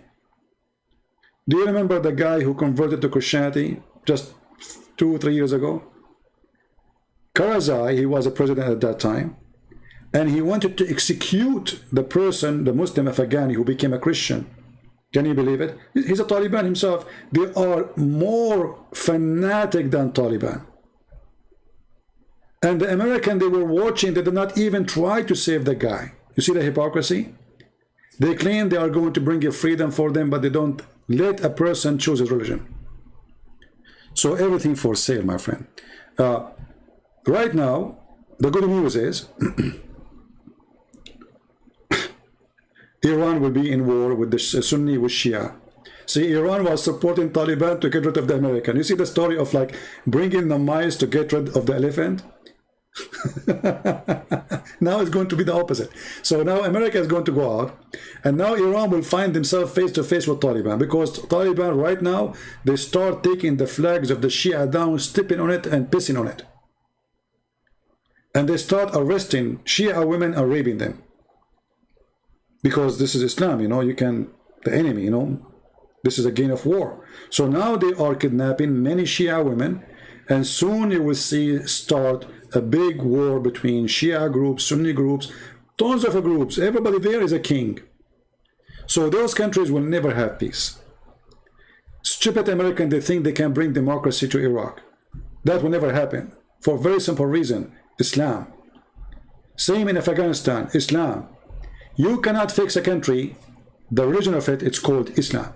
Never. Anyone he think he can fix a country, the religion of it is Islam, without fixing the religion first, he is a fool. Did you ask yourself why Taliban is Taliban? Islam. I mean, why do you keep saying Taliban? Why do you say Islamic government? Did you ask yourself why Iran is Iran? Islam. Why Turkey is Turkey? Islam. But nobody wants to say the truth. The problem is not the person, is not even a group of people, it is the religion. Wherever this religion goes, you go back in the cave time. That is reality, and nobody want to say the truth. They stayed 20 years in Afghanistan. They did not open a school to teach Islam is wrong. They were teaching them Islam is good. Can you believe it? So all Islamic schools, which is paid by American, our money, was teaching Islam in school. Do you see the stupidity of the American? Dummy. You know?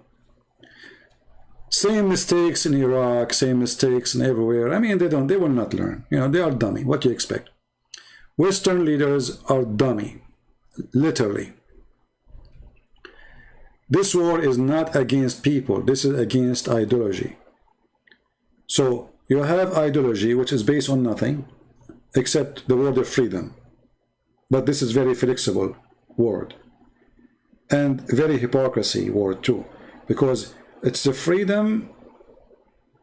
As long you are our friend, we will close our eyes. Like, why didn't go in war with Saudi Arabia? Here we go. Saudi Arabia practice exactly what Taliban practice. Why the French embassy don't take their employee from Saudi Arabia? Why the British don't take their employee from Saudi Arabia?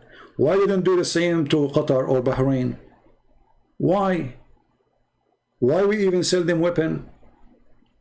Is it really they care for freedom and human rights? Name for me one Islamic countries have a human rights. Even dogs' rights don't have. Still America, our best friend between two brackets, are Muslim countries. You see the hypocrisy? Trump, he bring the crown prince and he sit next to him and he hold the check as if he's winning. I mean, it's like a joker. Like I mean, you're a president, you idiot. What are you doing? $400 million. What is that?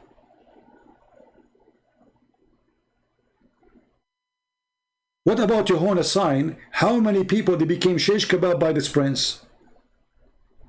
How many people get killed? The same, they bring the king of Jordan. They put him in the stage. He's our friend. He's our best friend. The king of Jordan. This is the guy, the most corrupt, the most filthy, the most hypocrite, and the most dictator. Just because he's the puppy of USA, he's fine.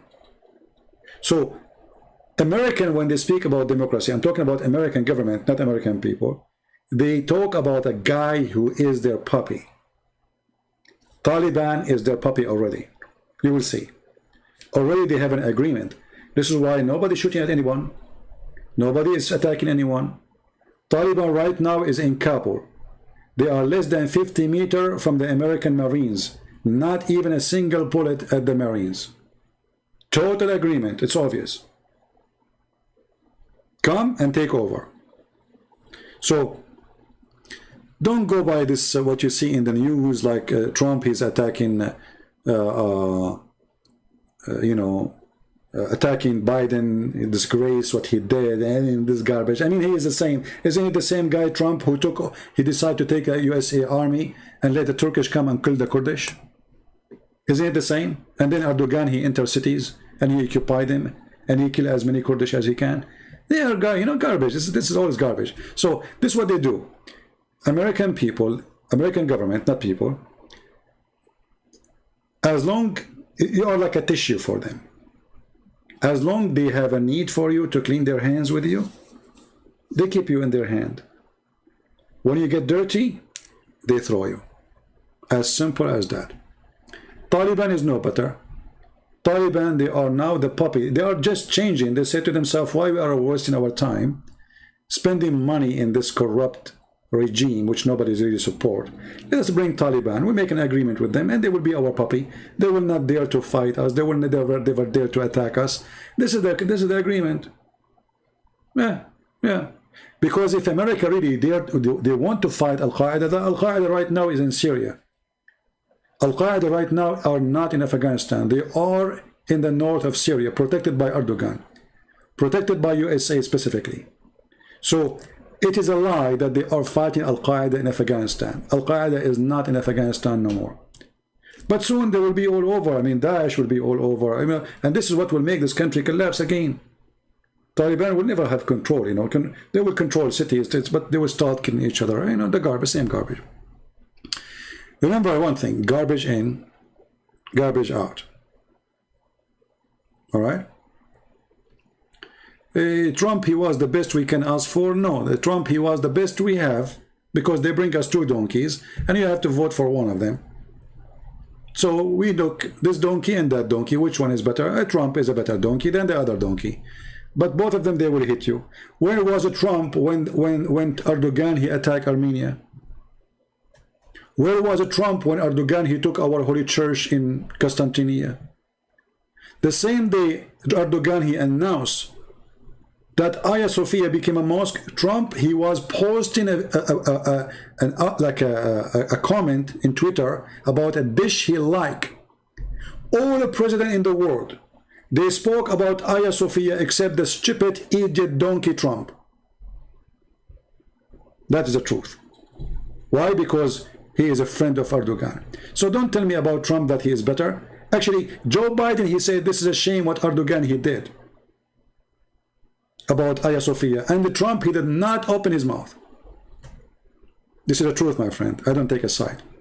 Now, in the coming election, which one I will vote for? I will vote for Trump if he is going for election. Why? Because still I believe he is more close to what I believe more than the Democrat. But he is not really the best. That is not true. He is an idiot. He's a stupid. He's a coward. The Iranian, they attack our army. They attack literally.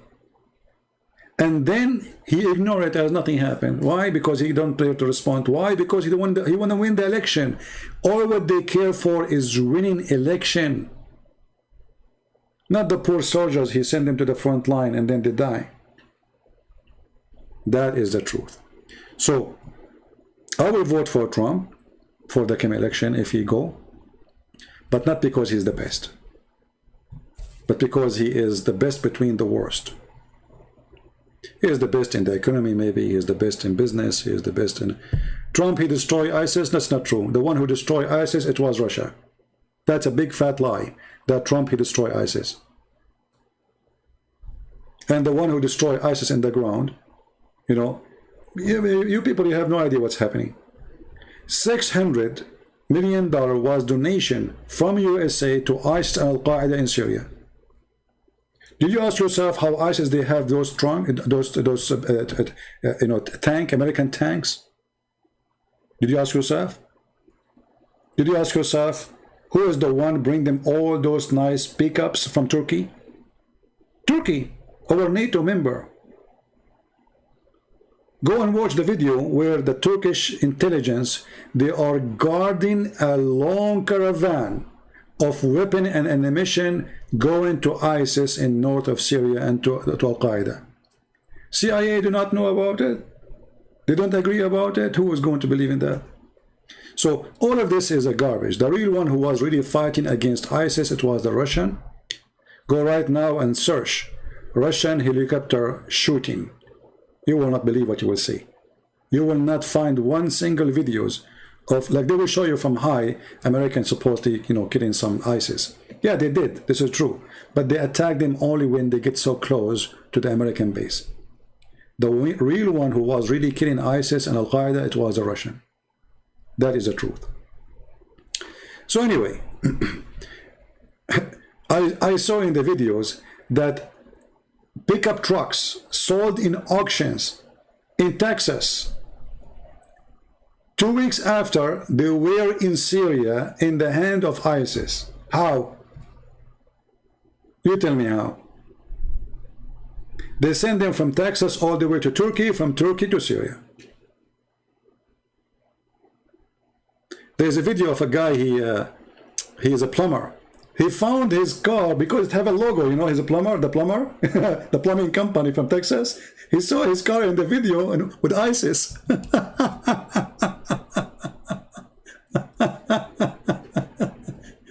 Did you ask yourself where Taliban getting their money? I mean, do you know how much it's costly to go in war? Do you know? I'm a person who owns guns. So if I go right now to shoot for 15 minutes, I will spend at least $100. If I shoot only for 15 minutes, or not even 15 minutes, 10 minutes, like just put the time to load more, unless like you have magazines already. So we are talking about a war. Where the money is coming from? Somebody have to pay for it. They do drugs, I know, but there's support. And now this is what will happen in Afghanistan. The Saudi, they will support their group. Emirati will support their group. Erdogan will support his group. Iranian will support their group. The Russian, they will support their group. The American, they will support their group. And this is how the country live, by support coming from other countries. It's a game of war, of chess, without making their hand dirty. And the poor Afghani, they will pay the price. Do you understand? Now, you don't have to agree with me, because you're always right. Maybe I'm always wrong. But this is what I know. Right? What I know, that everything you see in the news is false, and the opposite. When they were saying that the rebel, they called in the rebel, fighting the Assad regime. There's no rebel. Those are Al-Qaeda.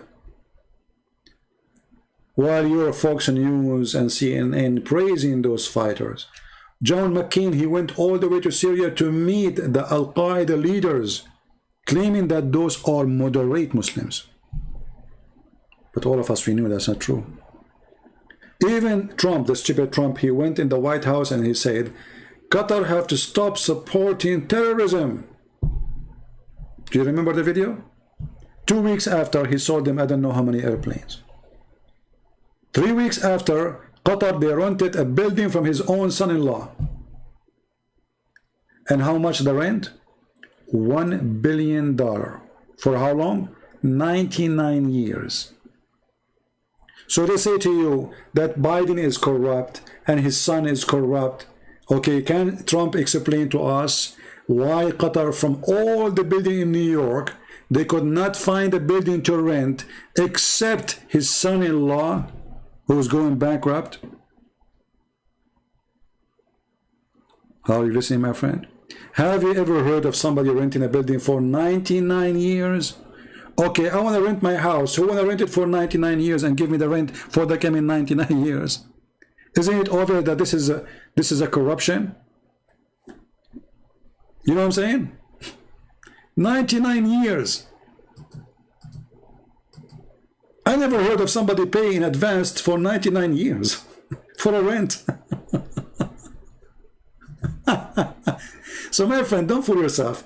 All of them, they are garbage.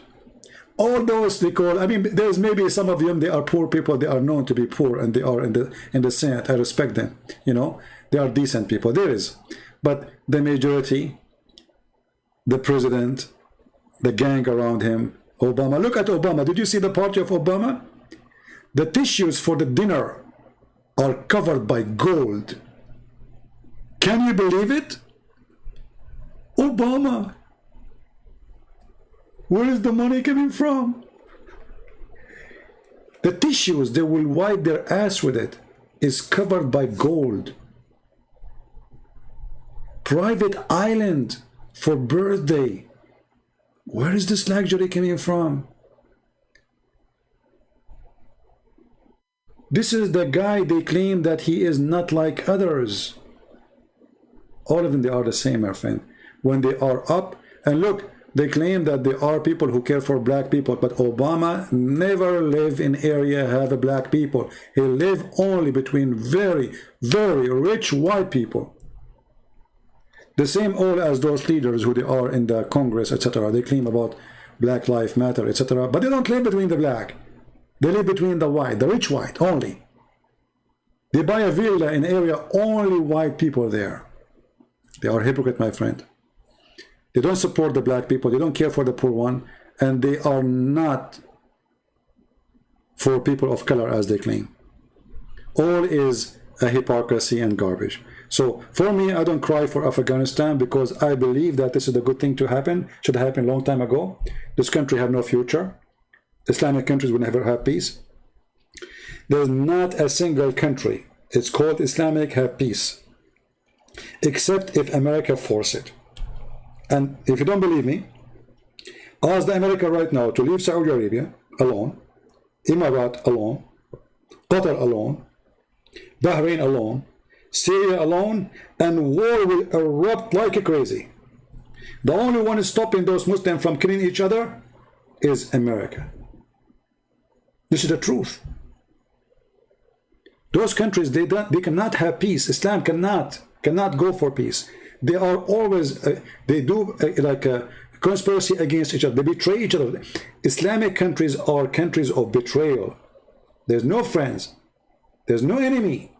Nobody knows even who is the enemy.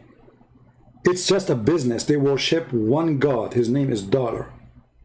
So why Iran is not attacking Saudi Arabia? Because of America.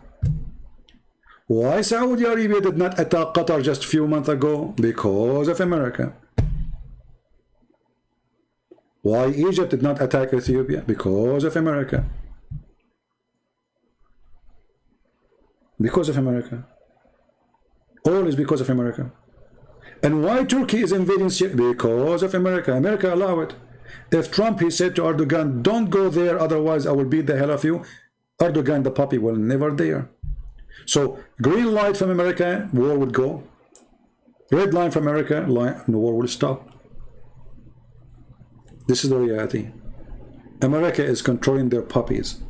The king of Jordan, the king of Saudi Arabia, the king of Qatar, the king of Bahrain, the prince of Emirates.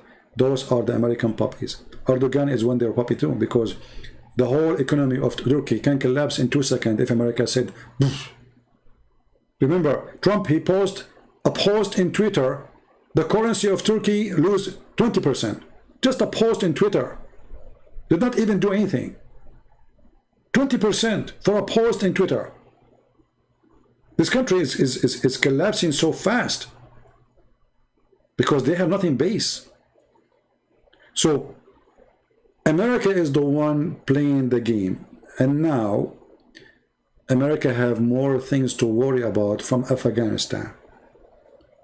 China and Russia are getting closer because the stupid American, they made them go closer. They start putting sanctions in Russia, sanctions in Russia, and sanctions in Russia, and then they start sanctioning China. I mean, those guys, they think that China is like like Syria. They think Russia is like a village in Alaska, you know. I mean, they have a stupid mentality, thinking that by putting sanctions, those big countries will collapse. It is the opposite. They get closer together, and now they're getting stronger, and now the Americans are worried at their place. So now the Americans, they decide Afghanistan is just wrong business.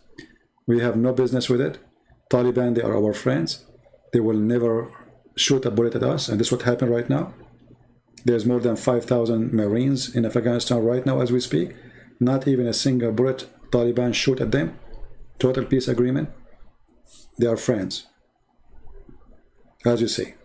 So it's a new strategy of a new corporation, let us say a mindset, that we need to focus on something more important. So let us see who is the coming country to attack, because they are going to attack somebody. If it's not Afghanistan this time, we will see. There is somebody. Let us see who is the lucky. You know? Let us see who is the lucky. But I hope they will not go stupid and attack Russia, because if Russia is attacked, the whole earth will be wiped.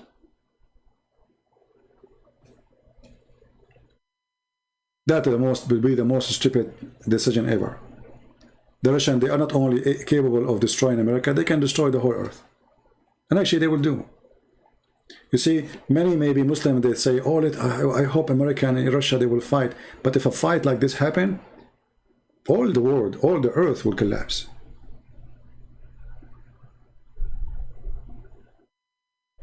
So I hope they will not go stupid so far, you know, like they keep saying to Biden, why he don't stand to Russia? Like, what do you want him to do exactly? What he can do? I mean, they just let me know. You know what I mean? Stand to Russia. Like, what does that mean? Go in war with them? Are you ready? Stupid. I mean, this is the big words. They are empty. Or stand up to China. Can you really? Do you want to go really in war with China? Who want to go in war with China? So they will look for, you know, somebody, you know, like somebody is okay to smash. The big ones always will be safe and secure. No, India will not be the lucky. Nobody will attack India. It's the opposite.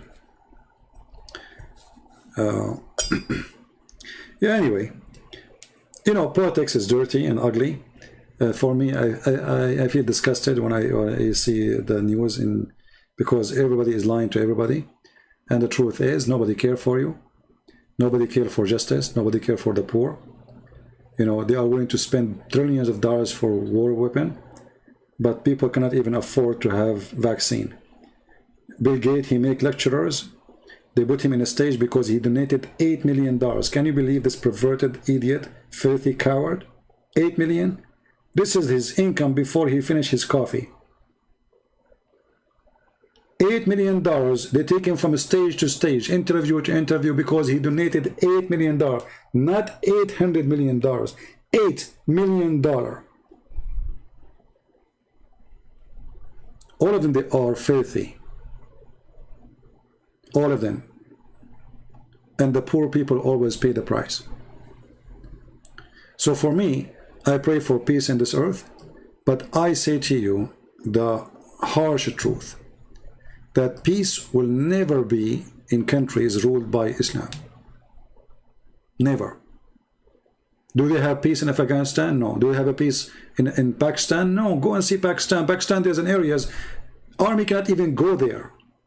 We're not talking about a village. We're talking about a huge territory in the size of a country. Drugs, weapon dealers. I mean, they have their own ruling. They have their own. That there's no peace in the Middle East. No peace in Islamic countries. Turkey is going to be many countries. Just wait. It's going to collapse. It's going to be divided. Kurdistan, Afghanistan, Tajikistan, Uzbekistan, all those Islam countries, they will go crazy. The only one is holding them together is either the American or the Russian or the Chinese. If those three take their hand away, those countries will collapse.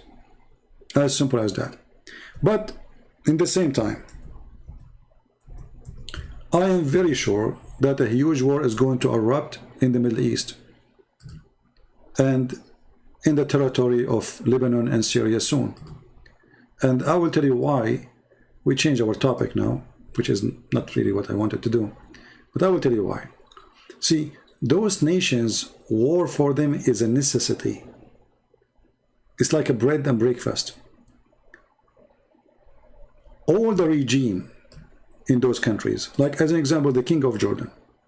The King of Jordan, he signed peace agreement with Israel. But by signing the peace agreement, he granted that his salary and the salary of his employees paid by the American.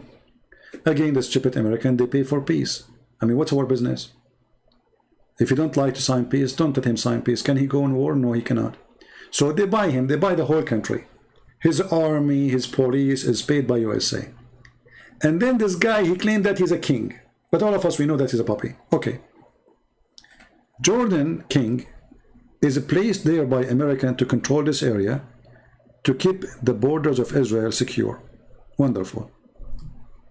Then we have Syria, already is demolished by war. Then we have Lebanon, and Hezbollah control a big side of it, and now the Hezbollah is expanding. They are in Syria, they are in Lebanon, they are in Iraq. So look what the stupid American did. As usual, stupid things. They wanted to surrender Hezbollah and Iran. And instead of doing that, they made Iran expand all the way, from Iran all the way through Syria, through Lebanon, through Iraq. So George Bush, the smart George Bush, he opened the borders of Iraq to the Iranian. So now Iraq is under the control of the Shia. The Shia, they moved to Syria. The Shia in Lebanon, now they are connected with the Shia of Iran. So now they have a long line of strategic areas controlled by Hezbollah and Shia. And not only that, the Shia group or Shia fighters, they are armed by American weapon. Because remember, it was America selling the weapon to Iraq so they can fight ISIS, alhamdulillah. So now the Shia, they have American weapon, they have American missiles, they have tanks, and they are not little party of Shia no more. So now there are hundreds of thousands of fighters. And then the Shia, they expanded their route by the help of America, again, to Yemen. So now they are here. And now they are controlling this area, which is in the Red Sea. And this is what happened just, if you remember the attack an Israeli ship by a drone. So now they can close that area anytime they want. And if they do, you know, that will be a disaster for many countries, especially for a trade business who go through the Red Sea to pass the Suez Channel. So the Shia now expanded all the way from Iran to Syria to Lebanon to Yemen. And not only that, are they done? No, they are building camps all over Africa, including Nigeria and Sudan, even Niger, and they are expanding even to Tunisia and to Morocco. So the American, because they are very smart, they always do things in the wrong way. They wanted to, let us say, suffocate Iran, but Iran is suffocating them, not financially, right? Not financially. They are suffocating them by controlling over areas which they don't want anyone to control it. And now Saudi Arabia is terrified because the Shia are taking over. They are surrounding them from every corner. And remember, Iran is just across the street. And if Iran go in war with Saudi Arabia, all those Muslim Sunni, they will be shish kebab in 2 days. Emirat, you see many people, they say to you, go and invest and buy an apartment or a property in Emirat. That is the most stupid investment ever. Emirat will turn into a ghost town if Iran shoots one bullet. This country is so small, they cannot fight for 2 hours. Saudi is so big, but still they have no army. Their army is shish kebab. They can't even fight a group of terrorists in Yemen. They are losing the war since 3 years or 4 years. So Iran is surrounding them, and this area, this area, those Muslim Sunni, they will be demolished. Iran is getting successful to spread the Shiaism between the Muslim Sunni, and they are expanding. Soon most of Syria is going to control by the Shia. Actually already it's in control. Look what the Shia now they are doing in Syria as an example. All this area here in the north of Syria is given to Shia. They are coming from Afghanistan and from Iran. So they are populating here and from Iraq. Why? Because they want to guarantee that this area is always connected to Iraq. So in the future, they can connect the two countries, Syria and Iraq. They will become one Shia country. It's just a matter of time. Right? And actually, I believe that all what's happening, I think it's good. Maybe you will be like wondering how that can be good, because you see the problem between the Shia and the Sunni is so big. It's so big to the point it doesn't matter how much USA try to hold it from not happening. Like now Biden, he want to make an agreement with Iran, right? What is the agreement? The agreement is not to attack the neighbors, right? So Biden is trying to protect the Muslim Sunni. Same as Trump. American always they try to protect the Muslim Sunni. Always. And always they side against the Shia. Always. And the only time they did side with the Shia, but by mistake, it was when George Bush invaded Iraq. Because this stupid man, he invaded Iraq, and he did it in the wrong way. The Shia took over the country, and now Iraq is going to be Shia for maybe, I don't know, until the American attack again, and then they give it to Saddam Hussein back. So, the American, they brought the Shia to be in the government, and they will never leave until American themselves take them again. And I don't think that will happen maybe in 200 years, I don't know. But that said, the Shia took over because they are the majority. So, the expand of the Shia, I believe it's a very wonderful thing to happen, because that will end with destruction of Islam totally. That will make Islamic countries go back to the old days. And history always repeats itself. So I don't believe this is really bad. I believe this is good. Very good. And now look what will happen. If Biden, he signed agreement with Iran, that would be a big mistake for the stupid America. Because then Saudi Arabia will not really too much worry. Will not be too much worry about Iran. And then the Saudi, they will stop buying that much of weapon from America. Same for Emirates, same for Qatar. So it's not really for the benefit of America to sign any agreement with Iran. And if the Americans are worried about Israel, trust me, Iran is the last one to attack Israel. They will never do that. I believe it's going to be the opposite. I believe Israel, it might attack Iran very soon in order to prevent them from having any powerful weapon. Even though I believe that Iran will never dare to attack Israel. So all what's happening there take us to one direction. The war in these areas is coming and it's going to be horrible. Already in Lebanon, they have no gas. They have no water. They have no electricity. There's no salaries. So Lebanon, it might be the key of the war in the Middle East area. And Syria already is in war. And the only one who makes Syria, you know, like stay together is the Russian, Putin.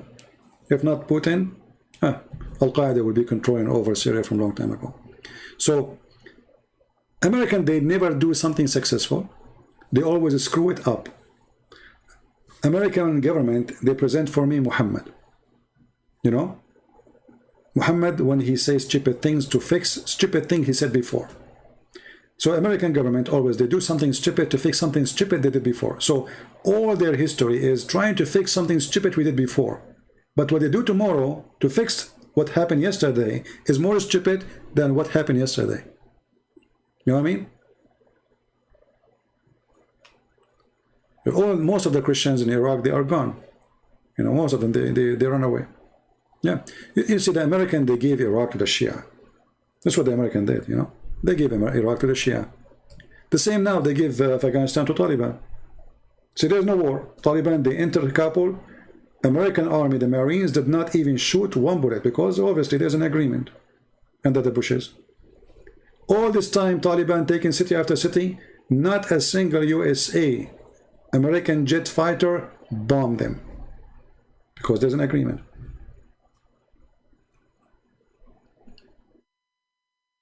America need to break into smaller nation? No. Actually, I think America is not going to break into smaller nation. I think it's going to be the opposite. You see, many people do not understand that America is really I mean, Americans are lucky people, you know. They have they are very, I mean, this land is blessed. They have everything. So I believe America is going to grow and grow and grow for a very simple reason.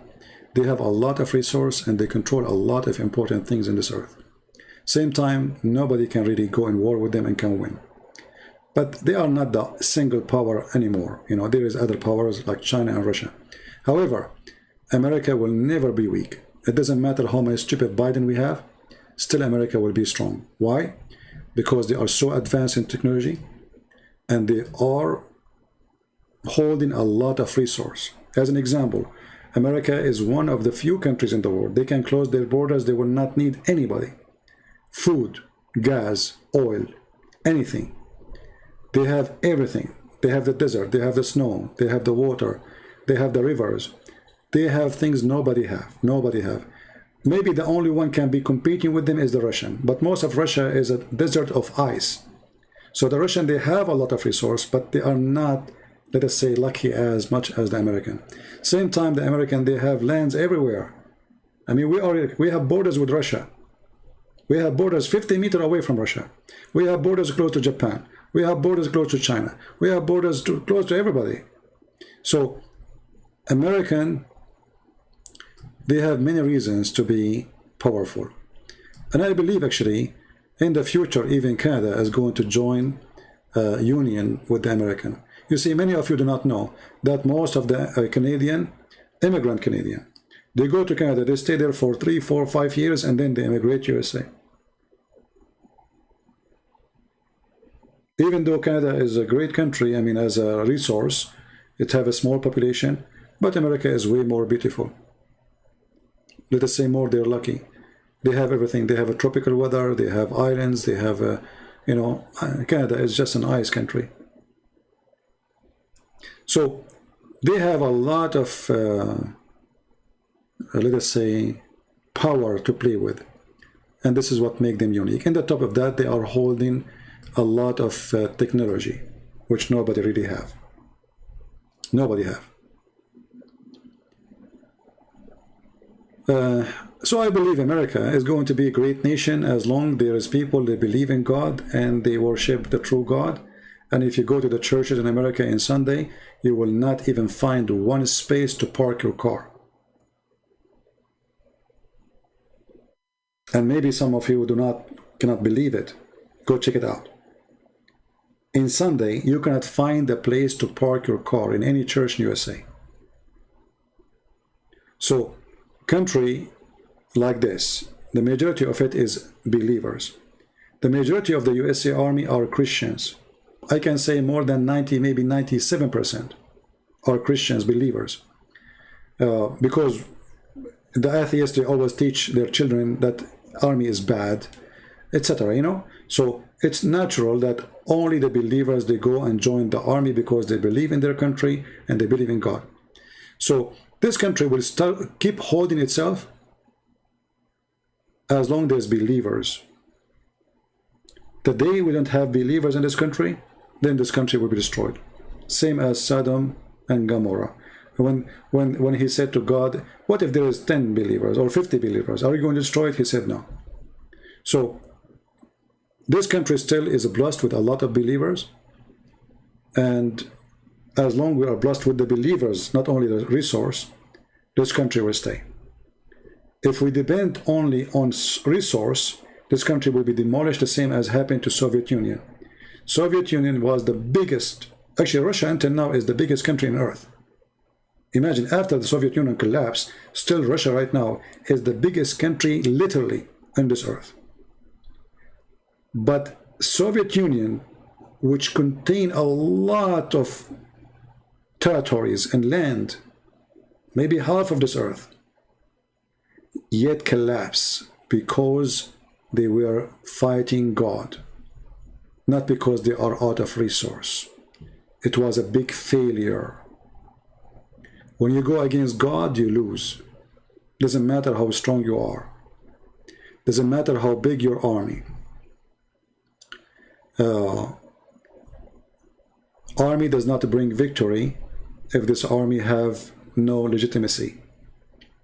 If this army is not you know, supporting justice, is not following God, army will lose. Same as Taliban, they lost. See, now they claim that they are having victory. They don't. No, 20 years they are under the shoes of the American Marines boots. 20 years. Do you want more humiliation like this? And now American, they choose by their own, we will leave. So they claim fake victory. It's the American who told 2 years ago by Trump, we are leaving in this date. As simple as that. So 20 years enter the shoes of the Marines, who supposedly are kuffar. That is a long time of humiliation. Same as Israel. When Israel were with God, Israel was victorious. When Israel is against God, Israel will lose. And what happened in the past will happen in the future. You know what I mean? What happened in the past will happen in the future. A nation who lose their God, they lose their war and they lose their peace. I will give you an example about USA. Even this is not really our topic. There's a city in USA, it's called in Philadelphia. Anyone heard of it? This is the biggest, I think it is the top atheist city in USA. I think the total atheist maybe 97%, 90 something. Go right now and search for Philadelphia drugs. People walking in the street like zombie. You know what zombie? Disgusting, scary. This is what will happen to America if we lose God. But thank God, this is only in a city have atheists. When I saw the videos first time, I could not believe it. Guys, go watch it. You will not believe it. Literally, people walking in the street like zombie. I'm not joking, I'm not kidding. And the majority of population of the city is atheist.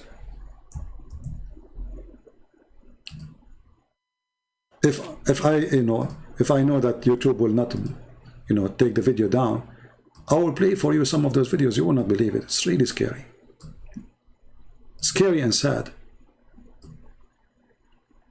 People, they go in the street, their head is down. They bend down, they don't even stand up under the influence of drugs. Look, I just searched. Look at this. I'm not going to play the video. See what drugs do? This woman, she is bending down, she don't move, she will not move. She don't, because her brain is froze.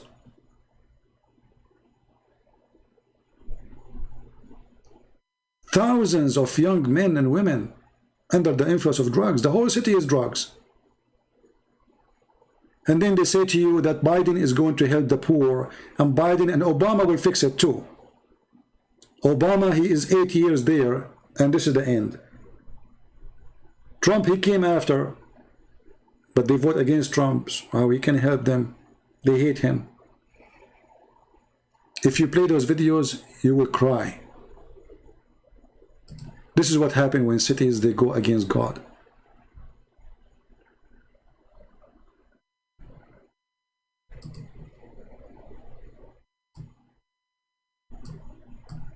Unbelievable.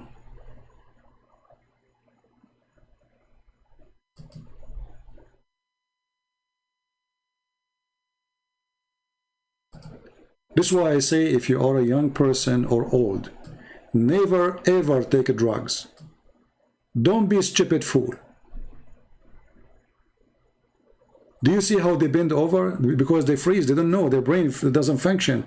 So suddenly they bend down, and that's it. And look, the guy is, I don't know, this is a woman or man, I don't know. One socks, there is their panty, his panty is showing off his pant. I mean, scary.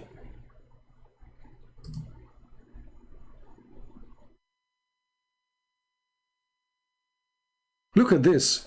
They show you like zombie in the movies. This is really, literally. Look at this. Can you believe it? Is that really happening? If you don't go, if you might think that this is like a movie edited by somebody.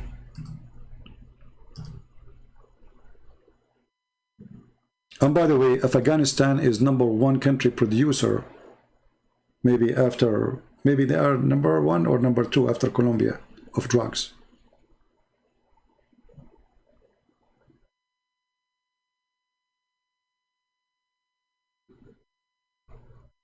You see what drugs do? Do you see how this guy with the white t-shirt? Do you see that woman? What is this? This is the devil himself invading the mind of a human being.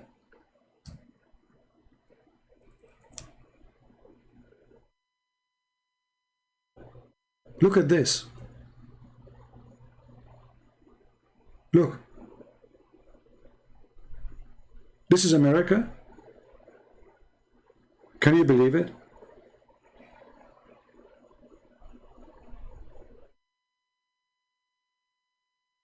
In the same time, I have to say that this is the one who come to this country is really lucky. Because you can be an idiot and destroy your life taking drugs, but you can be a person who live a good life, amazing life in this country. I went around the world from place to place. I assure you that America is the most cheap country ever. Cheap in everything. And you know, when somebody says to you, like, if you go to this country, it's cheaper. No, don't compare it this way. Compare it about income. So if I go to Indonesia, it's cheaper. No, it's not. Because Indonesian person, he make $300 or $400 a month. That is not cheap for him when he go to do shopping. It's cheap for you. So you don't compare cheaper by saying how much you spend in a country you're visiting. You compare cheaper about how much money you make and how much money you spend. But if I say to you, this is USA, who's going to believe it? This is what happened to you when atheists rule, when communists rule.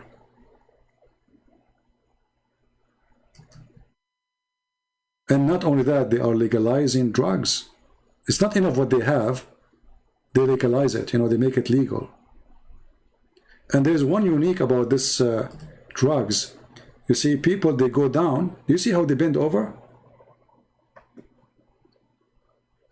Do you see how they bend over? I saw one when I was in Romania.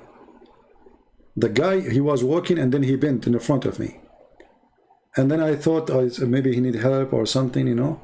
But he was like he froze. He froze. He's taking drugs. So now the drugs did something to his head. So they bend down and they don't leave their head up for a while, for maybe 5 minutes, 10 minutes, 15 minutes. They stay like this.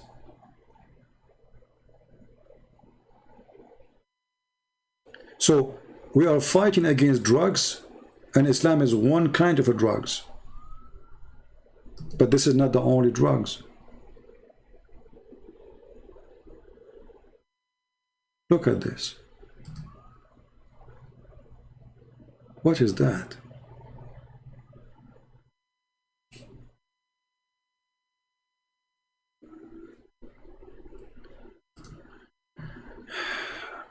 So anyway, you know,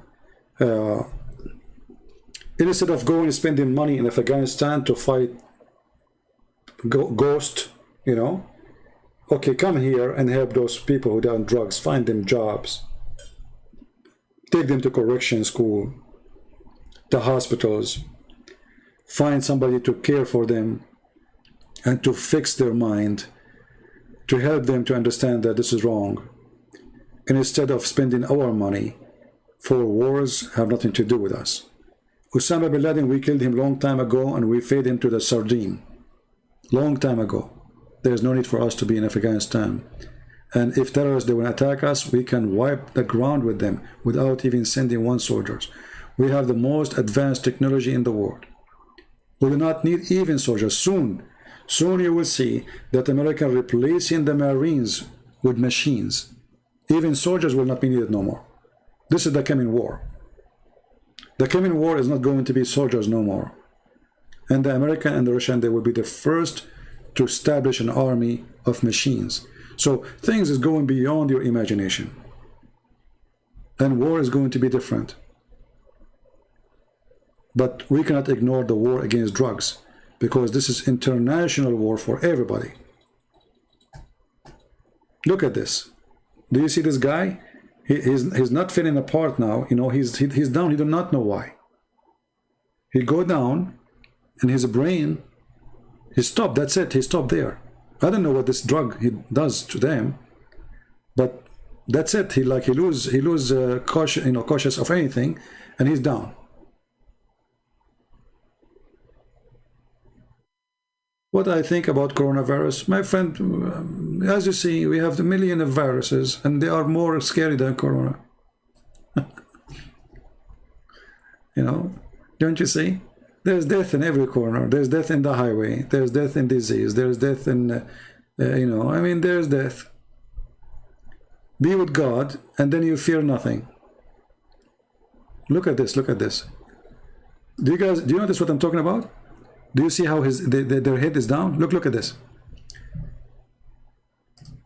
I mean, this guy who made these drugs, he should be punished. I don't know if I am in charge. I don't know what I would do to him. Whoever the one who is selling those drugs. Do you see how his head? Look his hands. I don't know if you notice with me what's happening. And you can tell all of them, they are young. Those are not old people.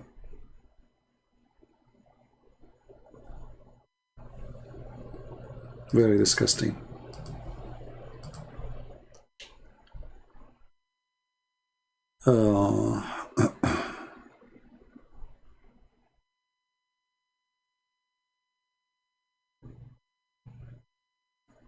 Who is bully? Anyone who bullies somebody, he is no Christian. Anyone who bullies somebody, he is no Christian. Bully is one of the diseases too, you know, people, they have their mindset.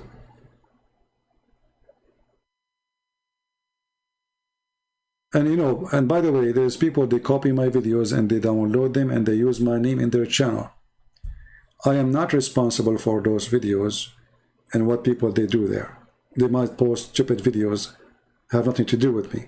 Like there's somebody sent me a video of somebody discovering that Sinai is in Saudi Arabia, etc. This is a stupid video, you know. It's against the Bible. The Bible says clearly where it's located. So don't go by stupid things like this. What is bigger a threat to humanity, Islam or drugs? I think both of them, they are drugs. You see, there's a brain drugs, and there is brain drugs. What does that mean? There's somebody control your brain without giving you medicine. That is Islam. And there's somebody control your brain by giving you medicine. So both are drugs. Because both of them, they are imagining things. Taliban, he want to die for the sake of Allah or ISIS or Al-Qaeda so he can get the versions. So now his head is under the influence of a drug, sex. Those here, they are taking literally a chemical drugs. Both is the same.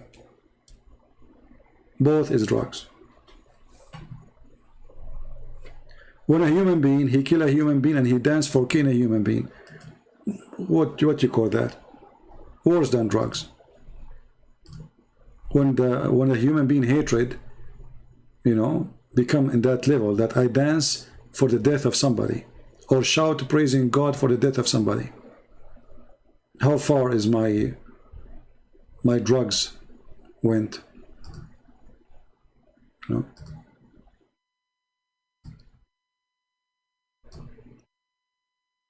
Anyway, be aware. Be aware of the evil around you. Be aware of the stupid people around you. They can destroy you. They can destroy your life.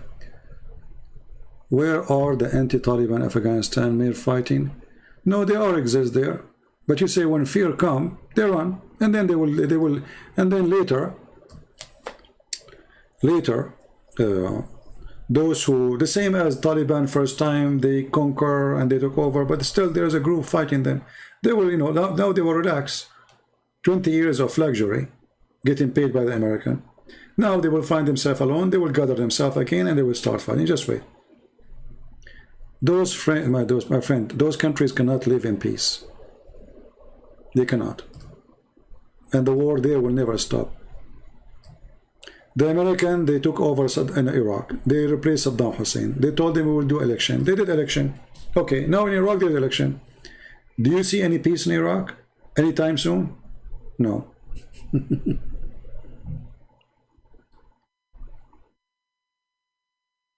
Actually, Sinai in Saudi Arabia, that is a farce, my friend. He's doing series on it or not? That's not true. That's not true. Because the Bible confirmed the location of Sinai. You know, if somebody will say to you that this is still part of Saudi Arabia, this is their, you know, their understanding, but Saudi Arabia never exists. If you say the Arabian Peninsula, all right, the Arabian Peninsula is not the land of the Arab, it's a desert. The word Arab means desert.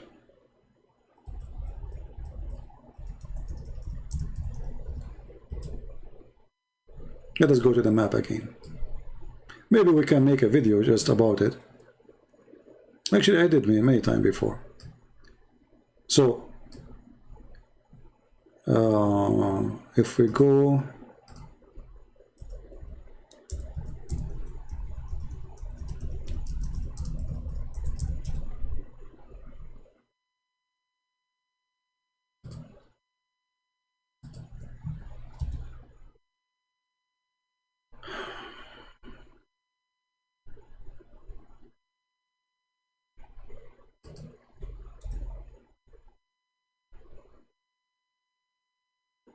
Let's see.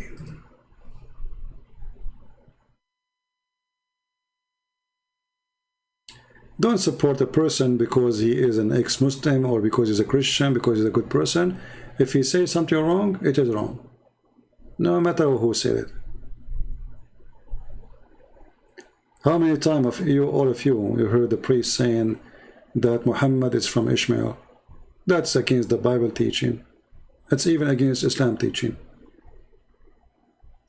Because even Muslims themselves, they agree that Ishmael, he learned Arabic, according to them, when he was 13 years old, or 14, depending in the book.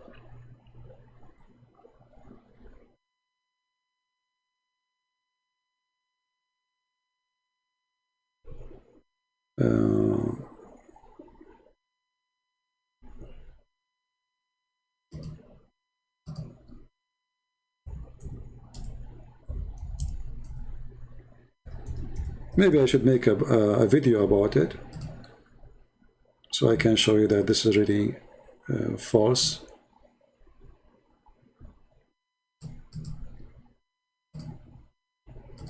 Actually, always, you know, even since I was a kid, you go to the church, you will see a priest saying to you that Muhammad is Ishmaelist. He's from Ishmael. Okay, where do you get this from? Nobody want to ask the guy where he's from.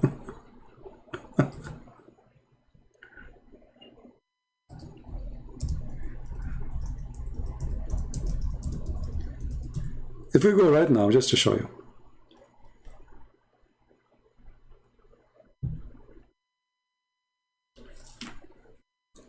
You know, Moses was going from where to where?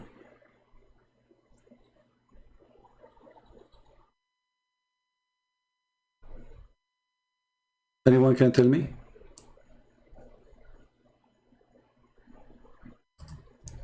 Moses was going from where to where?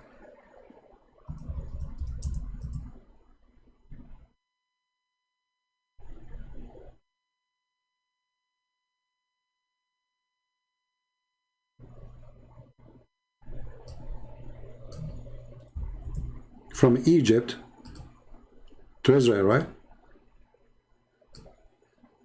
To the Holy Land.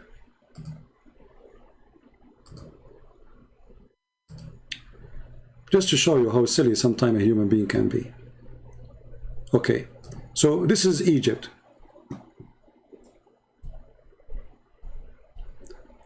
I'm going to go now to Israel. So how in the world I want to go to Saudi Arabia in order to go to Israel?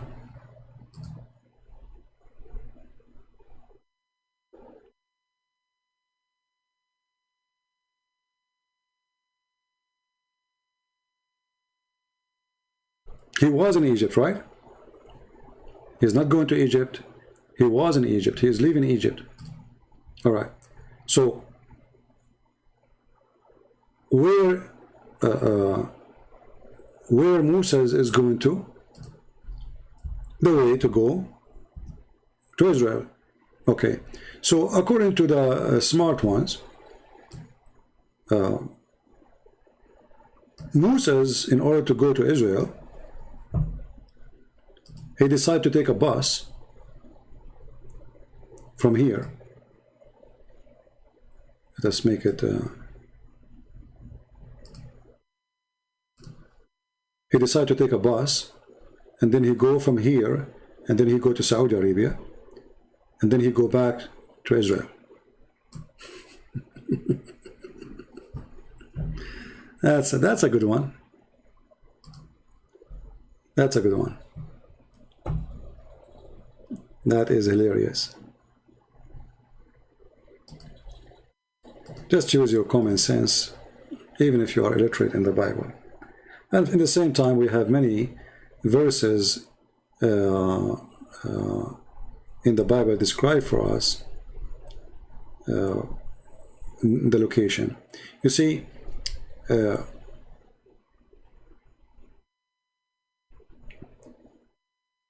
when somebody says something to you, like now, or about Ishmael, or anything, and he tried to prove it to you, there's a very simple method to understand if this is true or not. If it is not biblical, that is his fiction. If it is biblical, if the Bible says that, it is what it is. So anyone come with his own fiction, he is not giving you anything to tell you the truth. All right?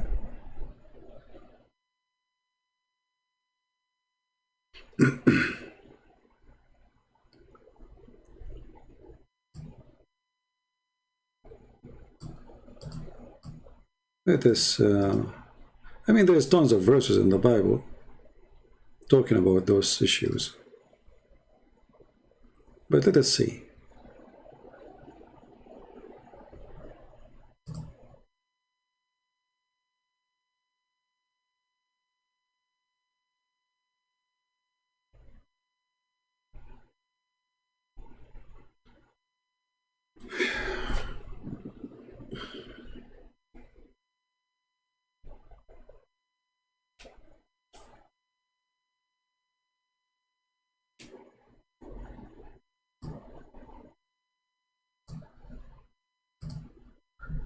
I will make it more simple.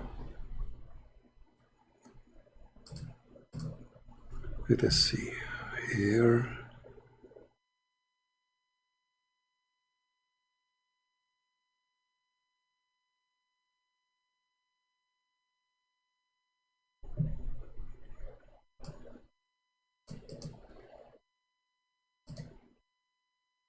See, there's an old map for the Bible. I'm trying to find it.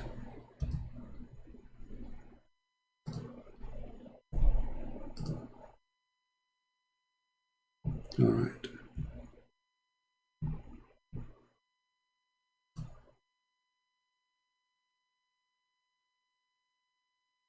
Okay, have you ever heard of something, the Mount of Paran? The Mount of Paran?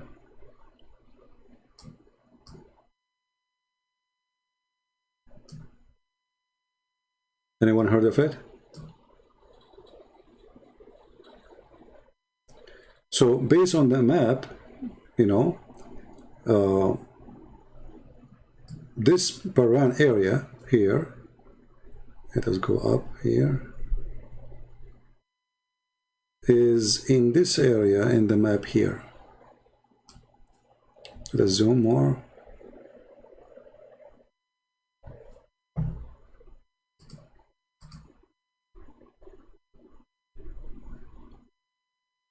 Let's make an arrow. I think it's like here, maybe here. in this area. And this is what the Bible mentioned. If we go and read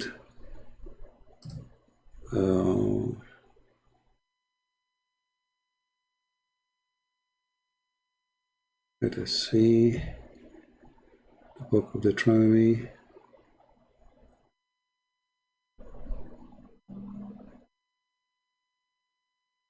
Yeah, 32:2. 32:2. Let us go there.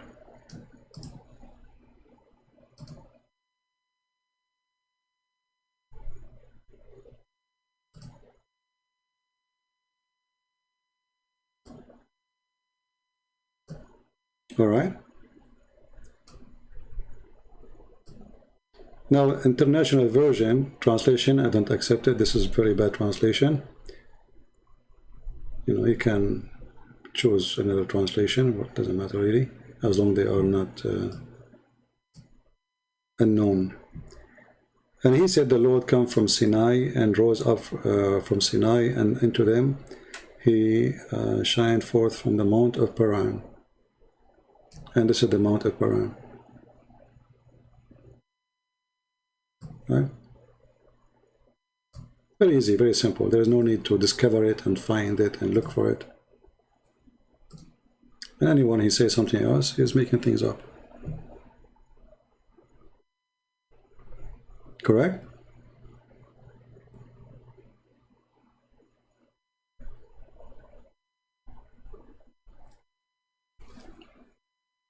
Any more question? No, it's not about inspired language. You see, the translation is translation. I can make translation now. If my translation is full of mistakes, it's a full of mistakes. Doesn't matter really.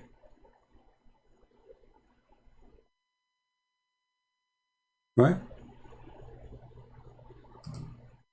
It's not the it's not, you know, all translation are at the end of the day are translation.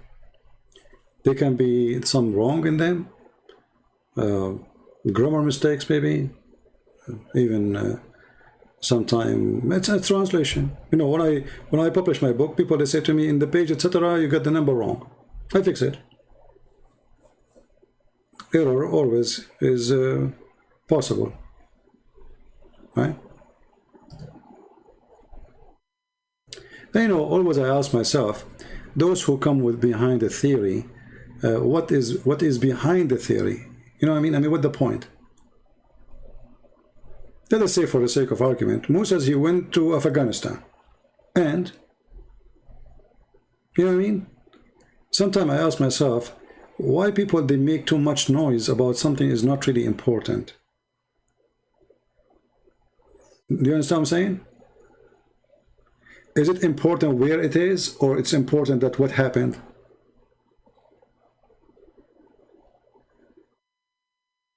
Like, let us say you receive news that your wife, she is cheating on you. Is it important in which bed?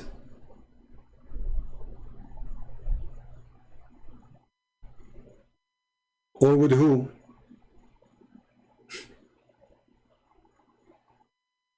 You know what I mean? So I find sometimes that a human being is very silly, and he forget the important and he focus in the silly stuff. It doesn't matter really where God he appeared to Moses, because God can appear anywhere. You know, is that really where God he is now? Does that mean this is like where God he live? So for us and for the Jews, they don't believe in that anyway. So it's a very silly, you know, a concentration in something. You know, sometimes, I don't know, human beings sometimes very silly.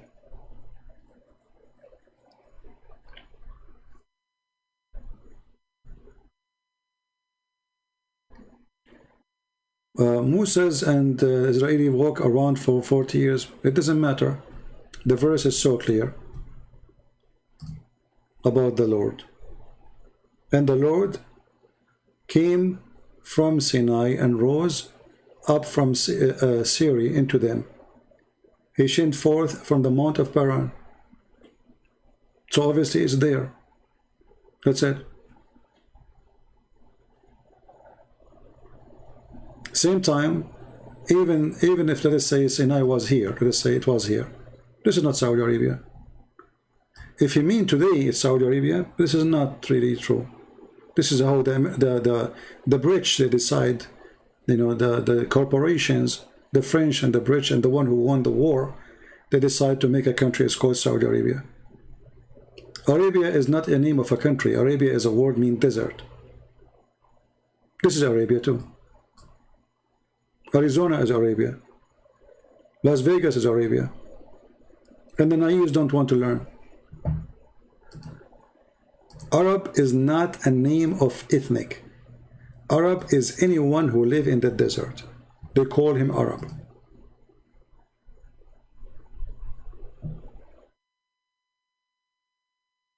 The truth that it matter. Well, the truth only in the Bible, not by conspiracy. Not by fictions. The truth is only from the Bible.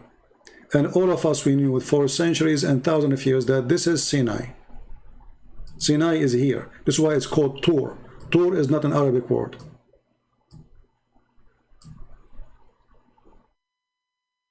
Tur is not an Arabic word.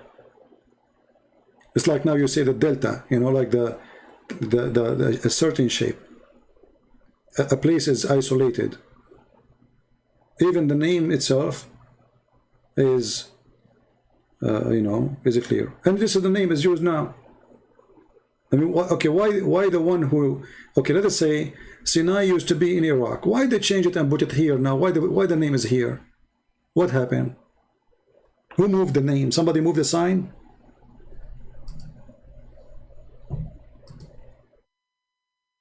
You know what I mean? That's very silly. What if somebody tomorrow come with conspiracy saying that Jerusalem is not there, Jerusalem is in Chicago?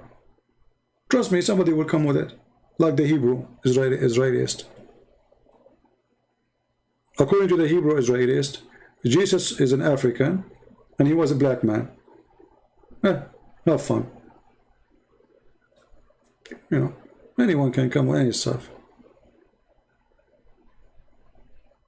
I will not be surprised if somebody from the Democrat tomorrow come and says, you know, Santa Claus is a Hindu. And he was in India. Just spread it in internet, people will believe it. Just say anything. Anything. These days anything can work, you know.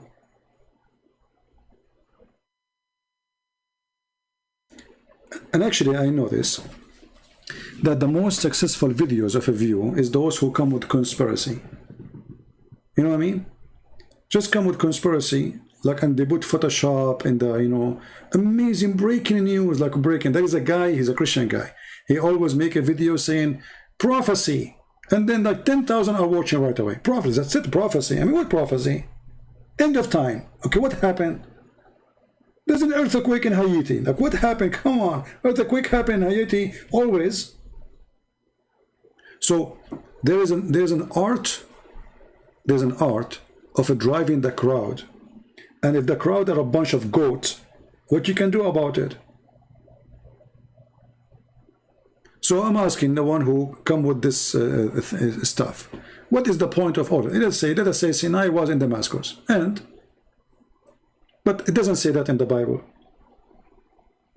So why you are making things up and start searching here and doing there? Okay, I can understand that this is for the sake of study and research, but this can be done only by people who they are really, you know, like scientists, who really they have a lot of knowledge of history and location of tribes and people where they used to be.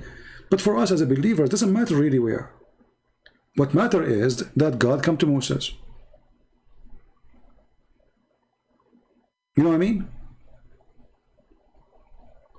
When you are going to debate your opinion in real life, well, this is real life, my friend, unless you think that you are not real now. Look like you think yourself you are fiction right now, just because you are in YouTube. And this is a, you know, a clear evidence of shallow thinking, you know, just to show you how this gentleman here.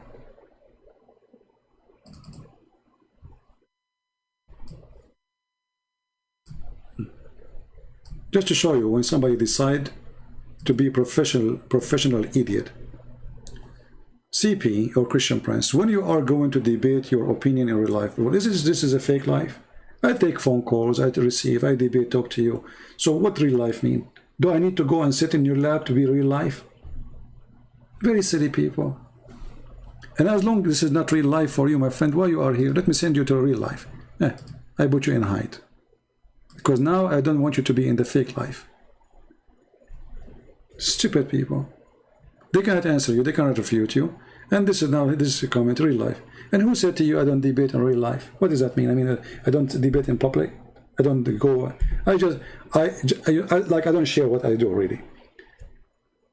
When I was away, I did not tell you. I think I did 5 or 6 seminars. Did I mention that to you? No. Why? Because I don't brag about things I do. Many of you think I'm on vacation, correct? All of you start posting, I hope you are doing fine in your vacation, etc. I did at least 6 seminars. But I don't talk about it. And when I do seminars, I debate, people debate me, people ask me questions, people agree, people disagree.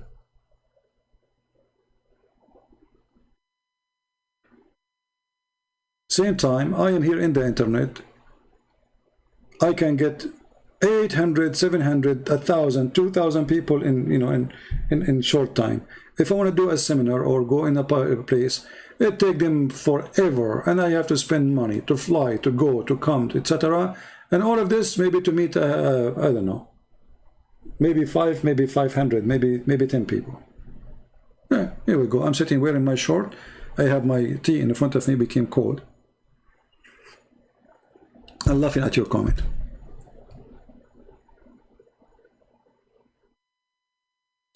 Well, to kill me, not to kill me, who cares? If I'm a person, if I'm afraid of death, I will never open my mouth. They should know that already, right? A person who is afraid of really of death, I don't speak about myself, etc. Because I'm not here for myself. I don't want people to praise me. You know how you don't know me. My blessing will be from the Lord. As much as I can, I will keep it this way. Right? And who care about the rest? You don't like me, you like why? Okay, this guy, you want him to go in public. Why you are here? This is what I do. You keep coming. Stupid people. If I'm not going in public, as they say, and people all the way in the end of the world, they are hearing about me. So what if I go in public? What will happen? As they call it public. Name one Islamic countries, just one country in the world, don't watch my videos. Just name one.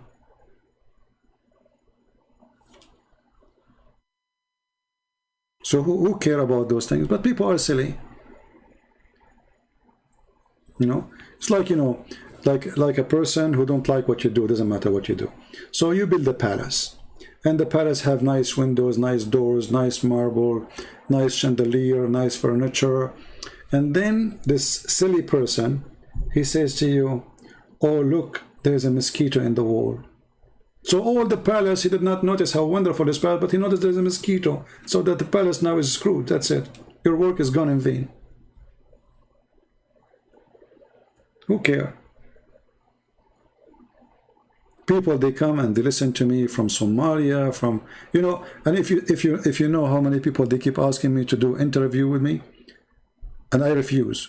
You will not believe it, including our friend Al-Fadi. Go ask him how many times he asked me to come to be in his show. I refuse. Just yesterday, Osama Dakdok, he called me and he says, those brothers, sisters, whoever from Somalian TV, they like to have you in their show, please. I said, I don't go really because people will be upset. I refuse many. So if I go in there, so I don't like those things. I don't like to be interviewed. I don't like people to talk about me. Like, tell us about yourself. I mean, who cares? I'm nobody. I believe all those things about self-esteem, about a person who is he, what he did, what he accomplished, is something very personal between him and his Lord. And you knowing about it The Lord, he says, you want to know them? Know them from their fruits. So I do not need to tell you about myself. From their fruit you shall know them. So don't ask a person about what he did. And don't ask a person what he is. Tell him, show me your fruit, I will tell you who you are. And this is what I do. My fruit is public, in front of you. People come, people debate with me, people leave Islam, people accept Jesus. This is my fruit. The rest is not important for me. You like me, you don't like me, who cares? Thank God you don't like me. That's even better.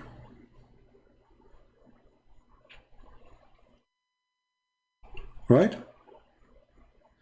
And you know, always actually, this is one of the reasons I cannot even have a friends, because I cannot find somebody. He understand what I'm trying to say to him. You go, if you meet a friend, if you have a friends, let us say you met some friends, you go outside to drink some coffee. What they will talk about? Oh, this is a woman, she walked by, look how short her skirt. Look at this guy. So, I mean, people are silly and people are stupid. I prefer, this is my coffee shop,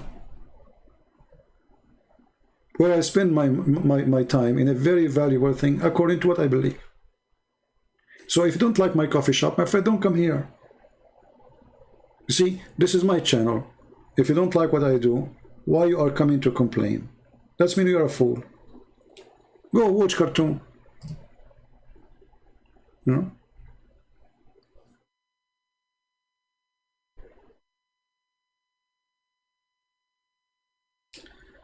Anyway, people are silly and people are stupid. What you can do? I mean, if Jesus himself, they make fun of him, who am I not to be in their fun list? You know what I mean? What about we say to God, why you don't show us your face, God, in real life? You're God. There we go. You want us to worship you? Show us yourself. Say that to God too.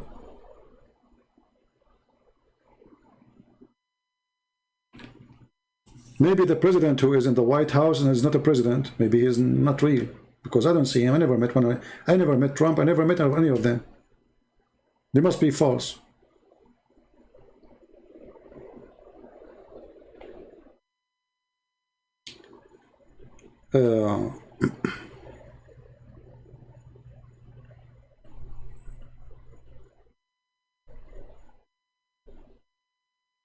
Yeah, you know, always if you want to know a person, and this goes for all your life, you see, all those people you meet in your life, regardless what is the purpose, regardless what is the reason, from their fruits, this is the wise, the amazing, absolute wisdom of our Lord. From their fruit you shall know them. Don't practice any other rules. This is the only way to know. You see, there's a person, he claimed to be your friend. How you know that he is your friend really? Only when you need him. He is your friend when you go to eat barbecue. He come. He is your friend when he come to borrow money from you. Okay, he come to borrow money. He is a friend when you have a nice life, you are rich. The second you are poor, the friends are not the friends. The cousins are not cousins. Even the wife might leave you, because the wife, she marries somebody have money. You don't have money. From their fruits, my friend. When the Roman soldiers, they come to arrest Jesus, even the disciple of Jesus, they denied him. Very ugly fruit. Imagine, they are his disciples who walk with him all the time, who believe in him. He told them, you will deny me. They denied him. If they deny Jesus and they are a disciple, why we will not be denied by people? See, this earth is the earth of betrayal. People betray each other. But always you will find somebody is different. Somebody, he will not or she will not betray you. And how you know? From their fruits. Not from their promises.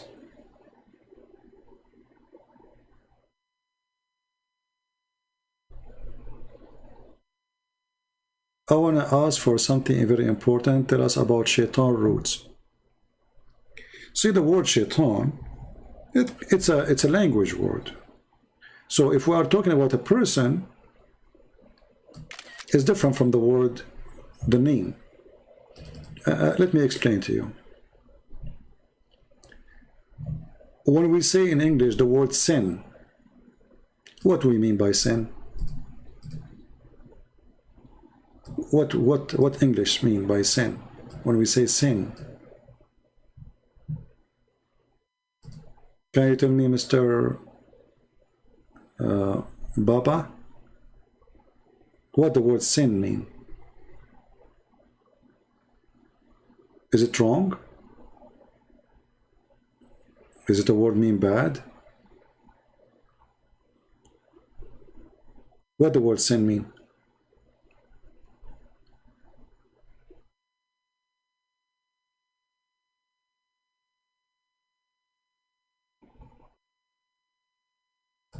Do you know? I mean, it's a word always we use, right? Everyone who believe in religion, they use the word sin in English. So what sin mean? Sin is a word used today as a word mean wrong. It's against God teaching, right? Okay. But the fact the word sin is coming from the moon god religion, where people, they used to worship the moon, and it is pagan. So the word sin became a symbolic of anything wrong, anything pagan, anything is against God. And by language today, everybody use it, even those who don't, you know, I mean, Muslim they use it, Christian use it, Hindu they use it. Anyone speaks language, he says sin. But sin have different root, right? So it's not really important the roots, what is important what it's meant for the one who is using it. Do you understand? So if I say to you the word dish, dish is coming from somewhere, but what is important what I meant by it, not what it's coming from. So when we say Satan, we are talking about the father of all lies, which means the first one, the first person who started lying and promoting lies. According to the Bible, that is an angel who is fallen angel, and he is the one who deceived Adam and Eve. The name is not important.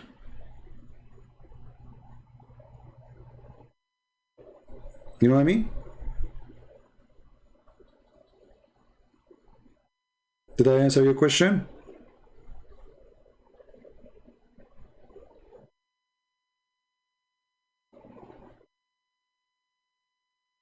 So don't focus, I mean, you can focus in the origin of the word if you are a person who want to study languages and history.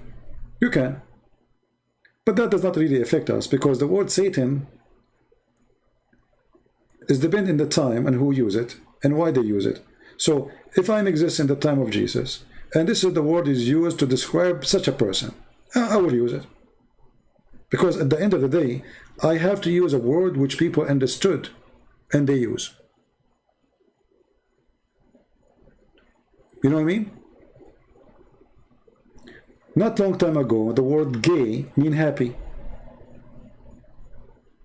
Is that correct? But today I cannot use it to say that I want to describe myself to be happy. I cannot use it. It's very embarrassing for me to say it. Right? But not long time ago, the word gay was a word mean happy. So if you go in the old translation for old books, you might find describing somebody to be a gay, but doesn't mean that he is a homosexual. They are just saying he's happy. So what is important is what the word meant by the one who is saying it, not what it's meant by the language today or yesterday or centuries ago.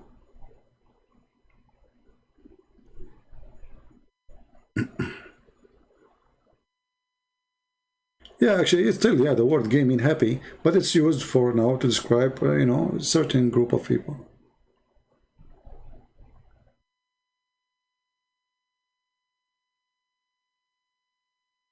The word shaitan is coming from, etc. Okay. Coming from Sumerian Khan language, and any languages called Satan. And so, what you prove to us? Still, that's very silly. Because at the end of the day, human being languages is transformed from person to person, from generation to generation, and in the same time is what people use at that time to describe something. You're just, you know, repeating yourself. As an example, let us say that Jesus, he used the word angel, and the word angel was used before Jesus by somebody else. So, but as long as the idea agree with the idea, that's mean he agree, that's it. So the word is used. So in English today we use the word God. So let us say Jesus, he speak the word, he speak English. The word God is coming from blah, blah, blah, blah, blah, blah. But the word God means the one who is the creator. So on Jesus he used it. Let us say the origin of the word God was a pagan. Was from the Hindus. Who care? So if you want to be silly, you can be silly, you know.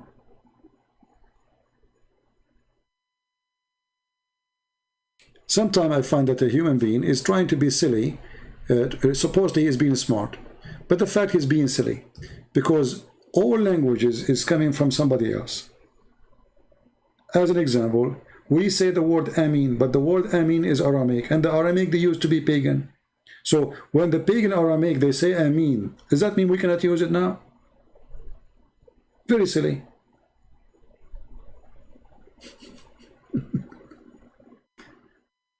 You know what I mean?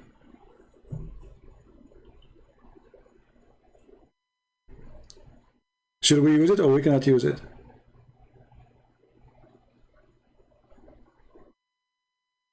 No, it's not dangerous for the Christian doctrine. It's dangerous for the fool only. If you are a fool, you will see it dangerous. For me, I laugh at it. For me, I laugh at it, my friend. That the one who will see it dangerous, he have a weakness in his brain. For me, so if Jesus is speaking to people in his time, they speak a language, and this is the word they use for evil, and he said to them, this is the word, and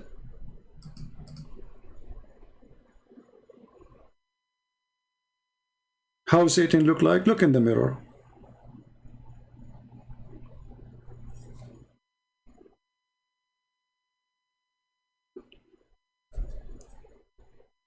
Is language invented or given by God? Well, I don't think there's something called given by God as language. I think languages, they develop through history, through time. But I believe that God, he created a form of communication for a human being since the beginning. And this is what the Bible talk about. But the Bible, you know, trying to give us a simple story about what happened to Adam, what happened to Eve. But doesn't mean that the word is really, this is exactly what Adam said. You know, like, do you think really God, he cared for an apple, as an example? Is the story really about an apple? No. The story is about that you commit sin against God's order, and the story of sin is presented to you by the story of the apple. But do you think really God, he cared for an apple? I mean, all this drama for an apple? No. The one who steals an apple is no different from the one who steals billions. A thief is a thief. The one who breaks the order of God is the one who breaks the order of God. Reveal truth.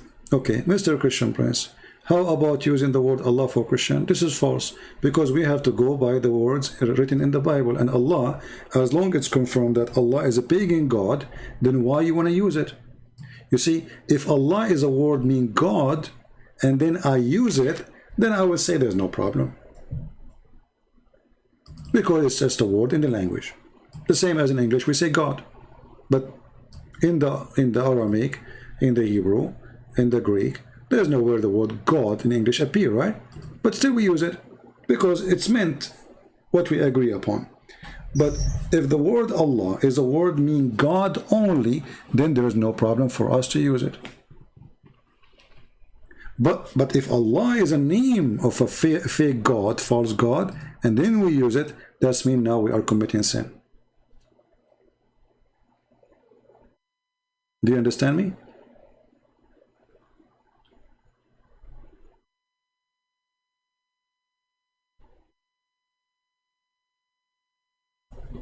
So, you know, a human being, when he is shallow, he sees things in a shallow way. The Bible is a very deep book. never meant about apple and tree. It's not about that. It's about disobeying God. But remember, the book was written and given to people to believe thousands of years ago. The story have to be simple for simple people. One of the unique thing about the Bible, the Old Testament and the New Testament, that if you have a PhD, you enjoy it, and if you have no knowledge, you don't even know, maybe you don't even know how to read, how to write, you're a farmer, a villager somewhere, still you enjoy it. So this was not a book of science as much as a book to present God to you. As an example, when you say to me, like the Bible says that God created the earth, first day he did this, second day he did that, a third day. Imagine if God want to tell us how he created the eye for a human being alone. If you go to an office of an eye doctor, you will find he's okay. He study, his specialty is eye, just eye. Okay, how many books he did read? How many books written about how the eye is? So imagine if God will write for us how he made the eye. Then we will not end with a Bible, we will end with library just for the eye alone. You know what I mean?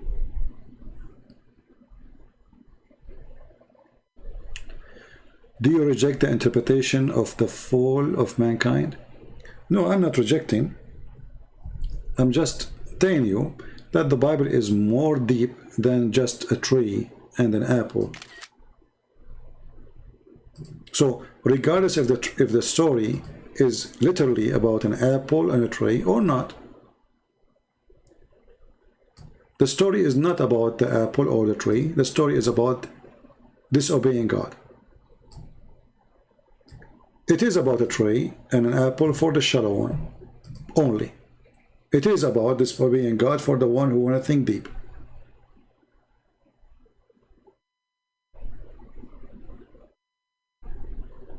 Do you understand me? Like when we say the cross of Jesus, doesn't matter really if the cross was a perfect cross or a short 2 centimeters from one side. You know what I mean? So if you are a shallow person, you will focus on the cross as a shape, not as what happened in the cross. What Jesus said in the cross, who died in the cross. Doesn't matter really if it is 2 pieces or it was, let us say, 2 trees hang together in opposite direction. It's a cross. So a person who want to be shallow, he will focus in details have nothing to do with the topic.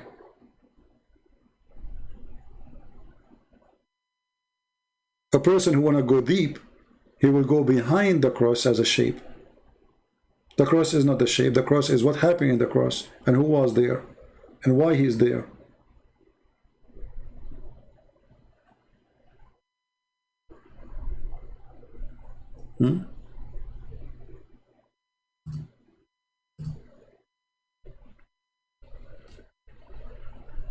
Always, my friend, Mr. Orgasm. I mean, do you see what we are talking about? And now you are so crazy about the orgasm.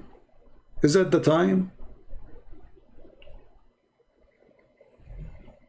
What you notice here, that sometime, I don't know, everybody, like, he come to me as if I am like a guy in a store, and there's like 50 customers. Hey, can you give me this from the shelf? Can you give me that from the shelf? I mean, what's wrong with you? I'm not your shelf. When we mention it, ask me for the reference next time. How many times I said the 70-year orgasm, 70-year orgasm, 7. So now then when I say it, you don't mention it. Now you mention it.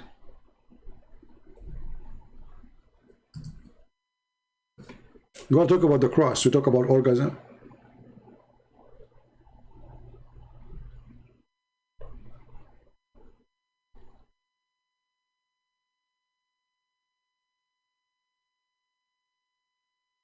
In USA, we have people going deep who basically rewrite the Bible. My friend, in USA, there's no such a thing. In USA, there's crazy people, there's smart people, and the majority are Christians. Who care what people say? Jesus, if he is racist, then he should not say that for God he loved the world, he sent his only begotten son. For God he loved the world, he sent his only begotten son. So people are stupid. You want to be stupid like them, go. Don't post those stupid things. How Jesus can be racist? When Jesus, he sent his disciples to teach everybody around the world. How Jesus can be racist, and the first disciples, they went to Africa. How Jesus can be racist, and he is born in the Middle East? Like, is the Middle East is a place where redhead are exist? Yeah. But as you said, you know, when people want to say stupid things, they can come with a stupid thing. Who cares what people say, my friend? What do you think about fall of Afghanistan? Afghanistan fall from long time, not now. Afghanistan is a failing country. 90% of the population, they take drugs. Now Afghanistan fall. Afghanistan under Islam is fall always. So why people are worried about Afghanistan? I'm so glad that they are out. It was stupid of the American to be in the ground for one day. You do not need to fight Afghanistan in the ground, you know, to fight Osama bin Laden in the ground. You have airplanes, you can destroy them as much as you want without sacrificing one blood and without even wasting money and time. Americans are stupid. What do we have to do with Afghanistan?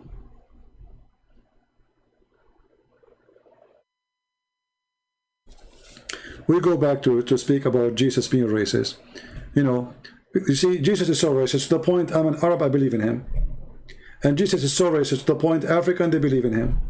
And Jesus is so racist that the point that the Ethiopian church is one of the oldest church in the world, they believe in him. I mean, do you see how racist he is? Yeah. You know, in China they say he lived as a donkey, never came back as a horse.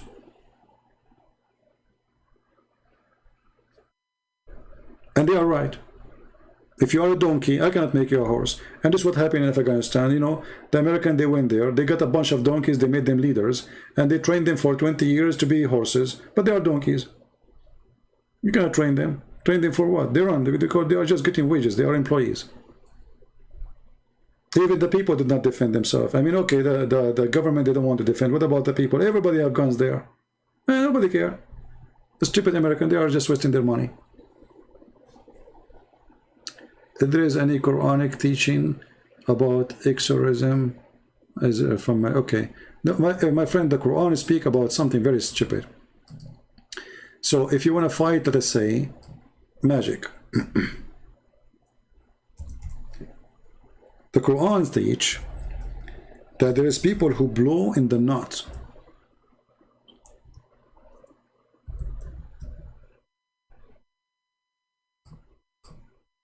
How you can fight those who blow in the knot? You recite this prayer. This is chapter 113 in the Quran. It's a very silly and very stupid. And Muhammad himself, according to Muslims, he was under the influence of magic. So, okay, Muhammad reciting the Quran, still he could not fight it. According to Muslims, it took Allah 12 months to take the magic from Muhammad. Because Muslims, they believe in magic. So when you say exorcism in Islam, I laugh. Muslims, they bring a Muslim woman that say she have a genie inside her. They start beating her until she die. Actually, they just arrested a guy. He is a doctor, Egyptian doctor in England. His wife, she is a British woman. She converted to Islam to marry him. He was beating her, and he was giving her medicine for the last 15 years, I think. And now suddenly, I don't know what happened, they got videos, he recorded her.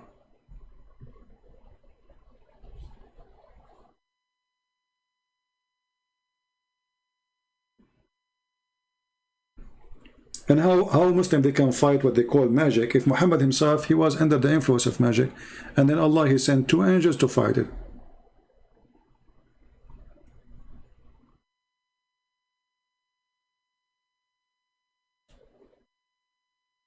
You know, sometimes I find comments, they come in the comment section, and a person who is anti-Christianity, he claimed that he is not the person who is anti-Christianity. So he make a comment, and supposedly we are a bunch of fool. And we did not get it, that he is making the comment himself, and he is the one who is saying it. So what he said to us, Oh, there is some people, they say Jesus was an atheist. Oh, sorry, he's a racist. There's, you know, so where is the word Satan come from? You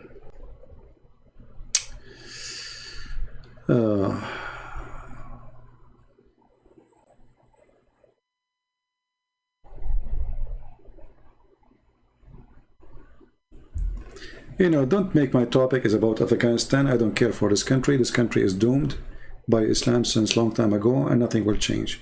If, you know, in the Middle East, they say, you cannot straight the dog tail. You cannot straight up the dog tail. So the stupid American, they thought, if they occupy a country for 20 years, they will make the dog tail straight.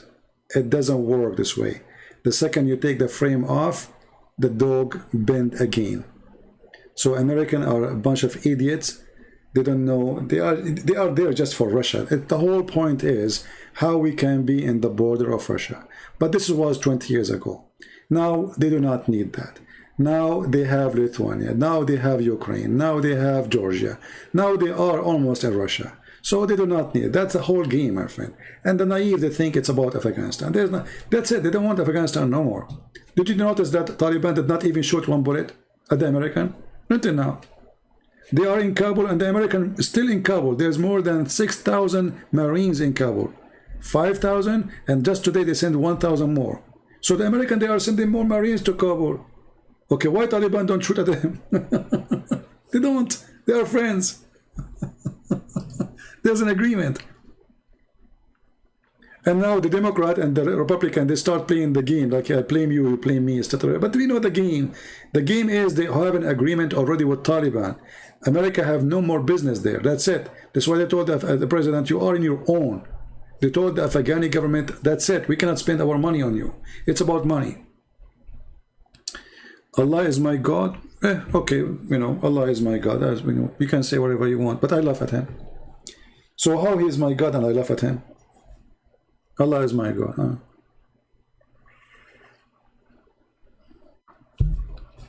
We lost many lives for what? That's a question you ask, but who care? Nobody care. No, nobody care, my friend. Who care? Nobody. You know, when I joined the USA Army, I said to myself, that's the greatest army in the world, right? And then the first thing I did, I remember, they sent us to barber shop to cut our hair. Can you believe it? They charged me $8 to cut my hair.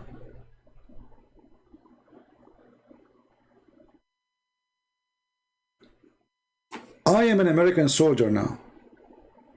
And now I'm going to shave my head. And now I have to pay $8.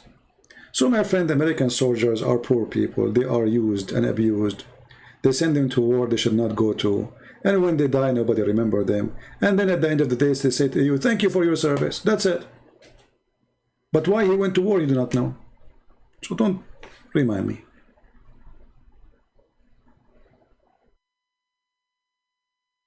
I know what I say is not, you know, many people don't like it, but this is the truth.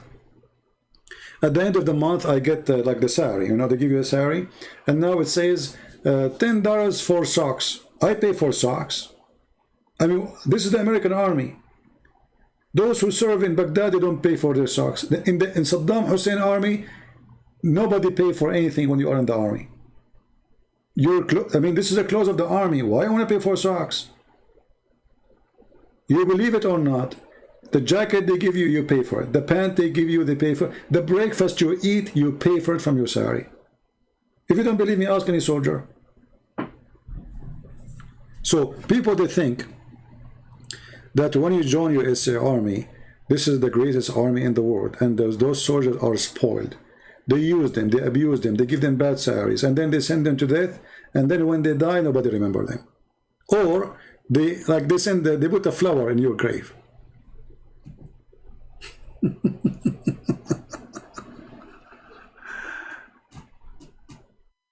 Yeah, exactly. You have to pay for everything. I mean, I received the salary. There's a list. You know, food, jacket, socks, you know, shoes, you know, sport shoes. They charge me for everything. So where's my salary? It's gone.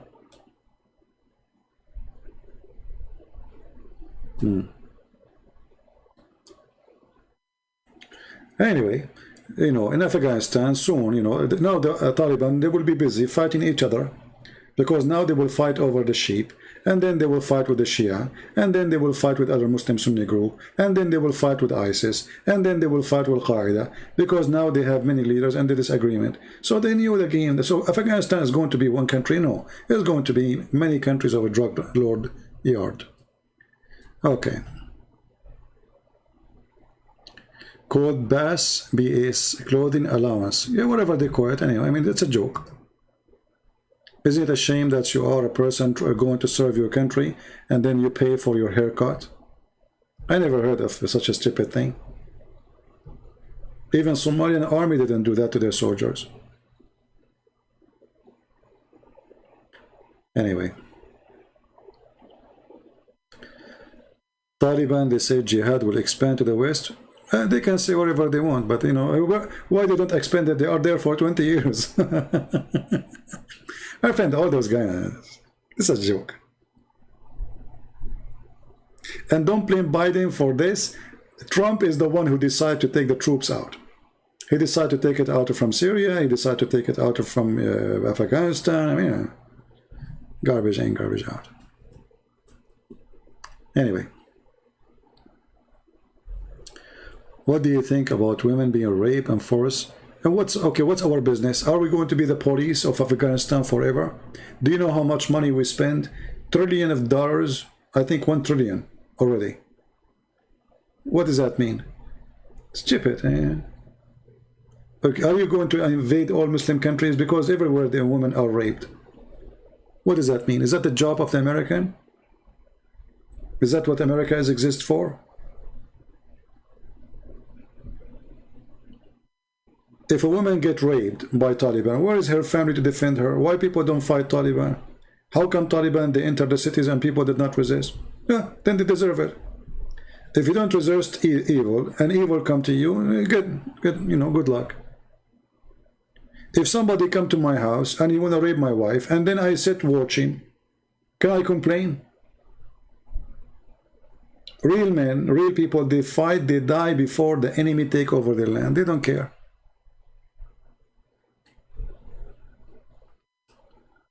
Well, there's no war, actually. You know, the war does not really exist. I mean, they are there just spending money. What the war? Osama bin Laden, we feed him to the fish long time ago, and that's it. The story is over. If they want to fight Al-Qaeda, Al-Qaeda is in Syria. It's not in Afghanistan. There's more than 80,000 fighters of Al-Qaeda in the north of Syria. They can bomb them all in one day, and they don't. Not only that, they don't even allow the Russian to kill them. America don't allow the Russian to kill them. That's the truth. All that territory is Al-Qaeda territory.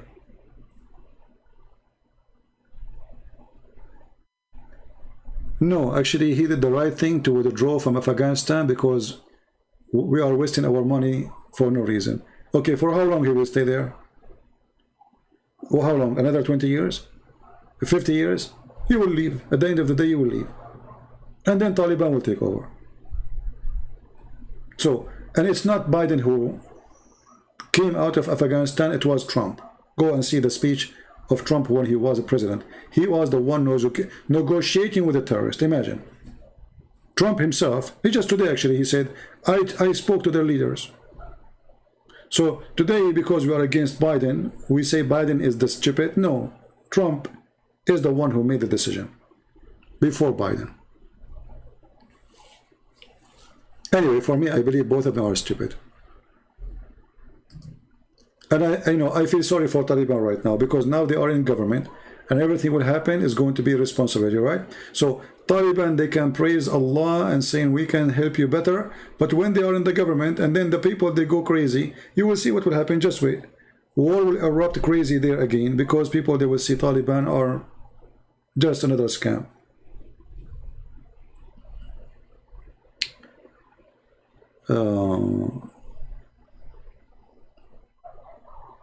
Yeah, hypocrite. You know, and now Taliban, they enter right away. Women, they are wearing burqa, and men, they are growing their beard. They start growing their beard before even Taliban arrive. So you're wasting your money. Why want to stay there? I mean, this is stupid, you know. You see, the American, because they are driven by politics, Republican and Democrat. So if a Trump, he is the one is in charge, the Republican, they will say he did the right thing. We support him. And Democrat, they will say, shame, look how he withdrew, look what he did. Now, because Trump is not there, Biden, the stupid Biden, you know the thing, he's there. So the Republican playing the same game. But the fact, both of them, they are going out. There will be a revolution. No, not revolution. There will be a sectarian fight, tribe fight, religion fight. Because Afghanistan have many religions. Shia, Sufism, Sunni, Wahhabi, crazy stuff. So this is Afghanistan, always was bad, you know, since Islam is taking over.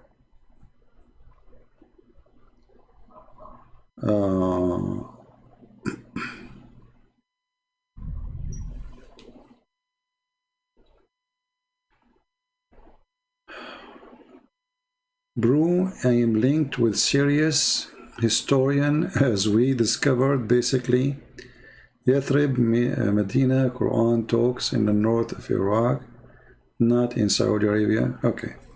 My friend, I have an advice for you. I have an advice for you. And I want people to listen carefully. Let us say what you are saying in this comment is true. And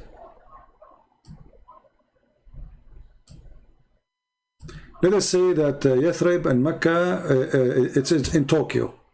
It's in Japan. And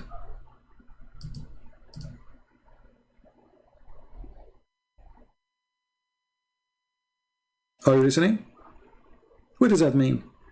See, this is all the silly, stupid stuff. I don't believe in it and I don't care for it. Because if it's true or not will not change anything. I fight a believer in what he believes, not what you believe. Do you understand? So, if an atheist comes to me and says, Jesus is not God. Okay.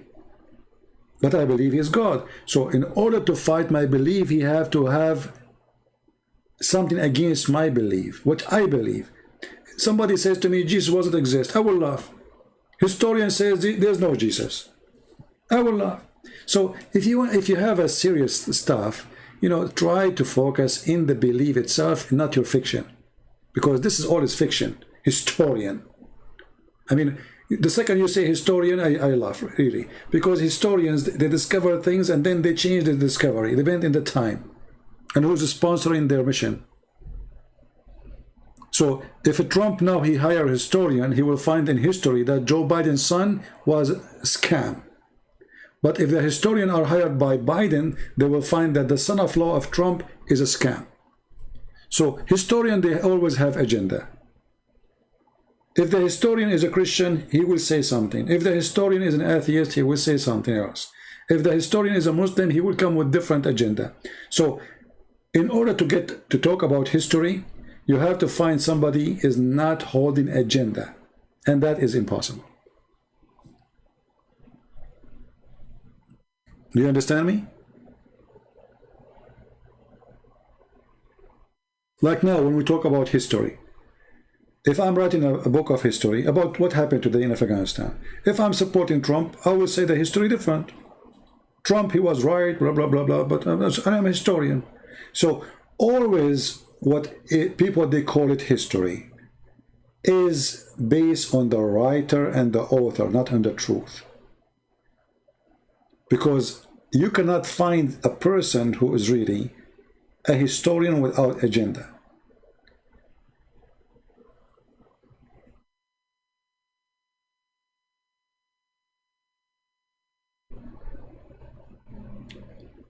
And maybe you don't understand what I'm saying, but who cares? So don't bring me those, you know, conspiracy stuff and history and historian, they found this and they found that. I laugh. When I fight a Muslim ideology, I don't fight him as a person for sure. I fight the ideology against it. I have to prove to him that his belief is wrong, not by historian. As an example, if I say a historian, they found that Moses is not the brother of Mary. I mean, this is silly. I mean, he knew right away that this is not true. It cannot be true. Moses is not Mary is not the sister of Moses, right? I do not need a historian to prove it. But if his Quran is saying, and he believed that this is true, there's no historian can prove him wrong because you don't believe in it anyway. So what do you do then? You make your argument, but still he did not lose yet, because in his religion, he believed that you are wrong, and your history is wrong, his history is right. So in order to fight somebody, you have to get something extremely clear, agreed upon by everybody, including your enemy. As an example, if I want to debate about where the sperm coming from, and then a Muslim, he says to me, I believe in science. So now we believe that what is science is the just between me and him. So okay, let's see what science says about sperm, where is sperm coming from and how long sperm live. Then when the science he agree upon prove that his Quran is wrong, then he is in trouble. So he is in trouble as long he don't refuse to share an agreement in something. So if you agree about the terms on, like let's say, terms of agreement, and then we discover that those terms of agreement is against his belief, then he is in trouble.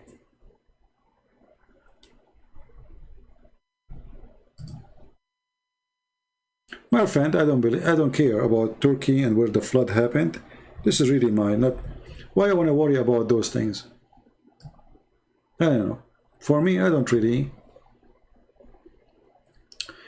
Do you believe Göbekli Tepe, Turkey, is a pre-flood or after? I don't care. Why I want to care about those things?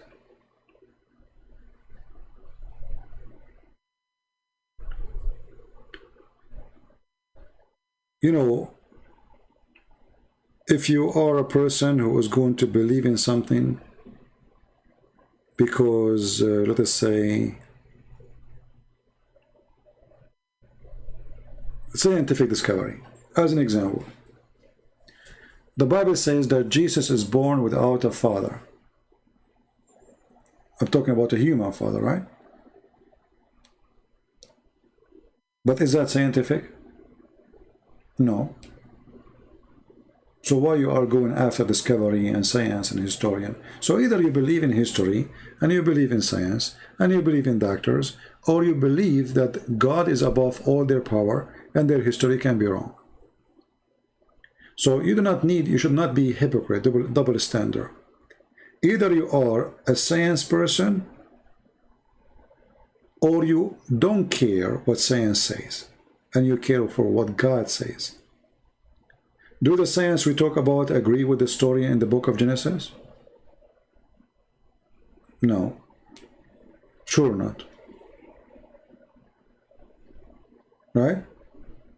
So why you keep posting for me discovery and those things? Don't act like the Muslims. Don't be hypocrite. If science what will shape your belief, then you should not believe in God, because science don't believe in God. I mean, there is scientists who they are Christians, yes, and they are believers, but generally speaking, science believe, or let us say forcing a belief of no God. It's a force of nature.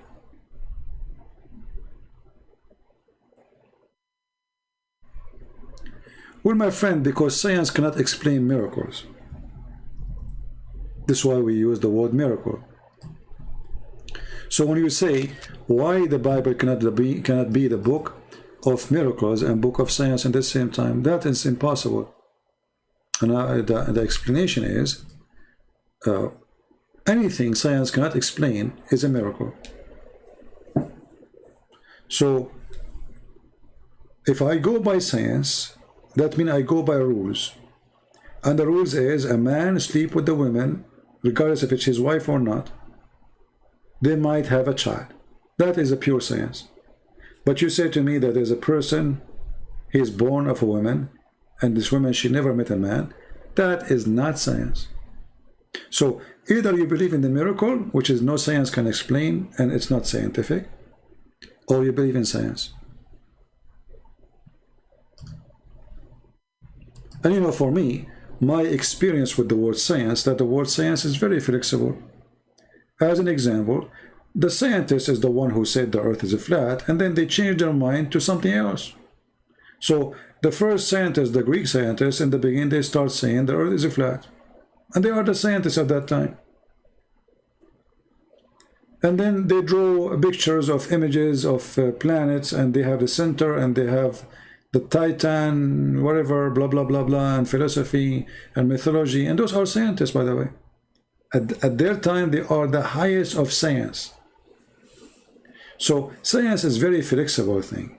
What is science today, it might be fiction tomorrow. As an example, Newton, a theory of Newton, theory of Einstein, theory of etc. They come to be true and they are wrong in the same time. Okay, the orange will fall down on the ground because the big object will grab down the small object. They discover now that this is not always true. If the object is so small, then there's no impact or gravity of the big object in that small object, because it's so tiny small, so there's no impact on in its weight, so it doesn't grab it. So what is scientist, or let us say what is science today, tomorrow it might be proven to be wrong. Science is the practice of trying, not the science of not making up, let us say, sorry, not in the making. It is a trial. As an example, did we create electricity? No, we did not. We learned how to generate it. Which generate what? Something is already exists, electron, right? So electricity is always exist. Science did not really made electricity. Science discovered it. We have lighting since the beginning of time. It's true. And lighting is nothing but electricity. So science is a trial. We try something, it works, it doesn't work, we refuse it. So after trying through centuries and centuries, our experience of trying is increasing. Like now, Corona. So they try this and try that and try that, and this one worked, this not that work. So now we call it science, but the fact is that it is not really science. It is a science of trying.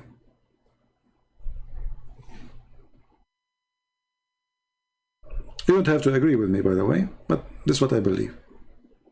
I believe that all what is called science today is science, tomorrow is fiction, or tomorrow is a joke.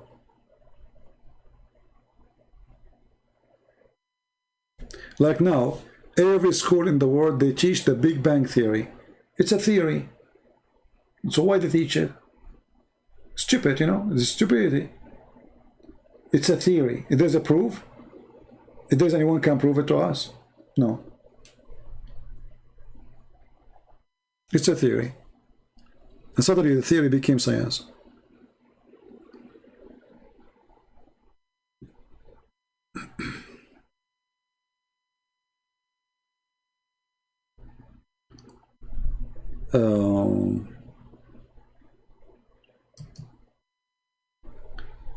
For me, if the science which will prove to me who is God, I don't want to believe in such a thing.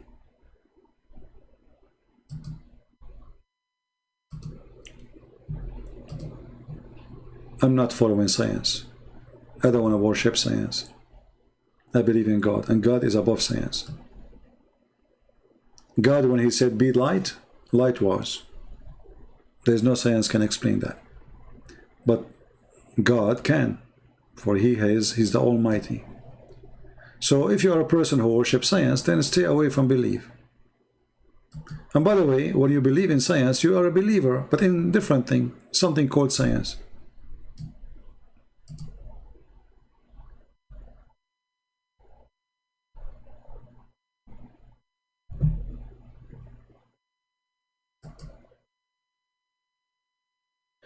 Like now, people are dying because of a virus, right? The whole world is collapsing. They don't know what to do. It's just a stupid virus. Literally, it's just a stupid, tiny little thing. And this is telling you that our science is a joke. isn't it? We go in the airplane. Please keep social distance. Please, please don't shake hands. Please, keep your mask. And then you go in the airplane and they say they serve you a meal, and then you have to take your mask, and now you eat, and there's 10 guys next to you. I mean, what's the stupid here? This is science, supposedly. Social distance, right? Okay, but you go in the airplane and they put you like a sardine inside the airplane, and there's 300, 400 people, and now all of them, they have no mask, and now they are eating. Okay, after we eat and we finish eating, okay, put the mask up. Okay, but too late. You just told 400 people to take the mask off. But this is what scientists told them. You have to put your mask, right? But do you see the stupidity? You put us in a box called airplane. And now 400 people are going to eat. And when you eat, I mean, your saliva is like a dog. The dog, when he see the food, your saliva start coming right away. This is the worst time, actually, to let people eat.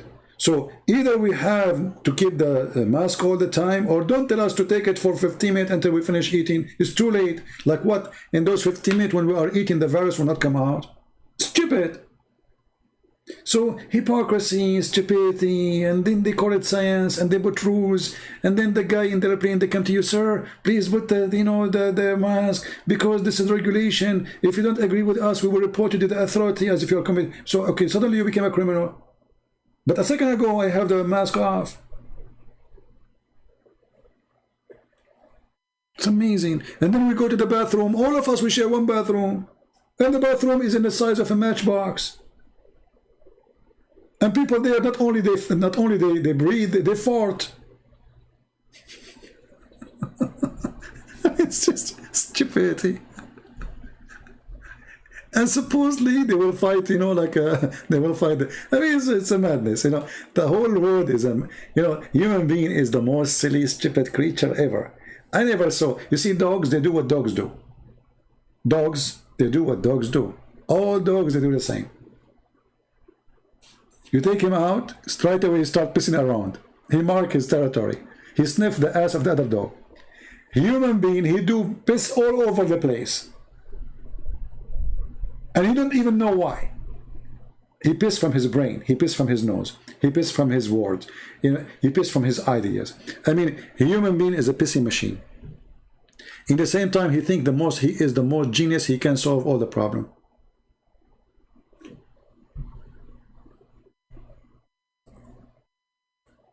I mean, where is our science?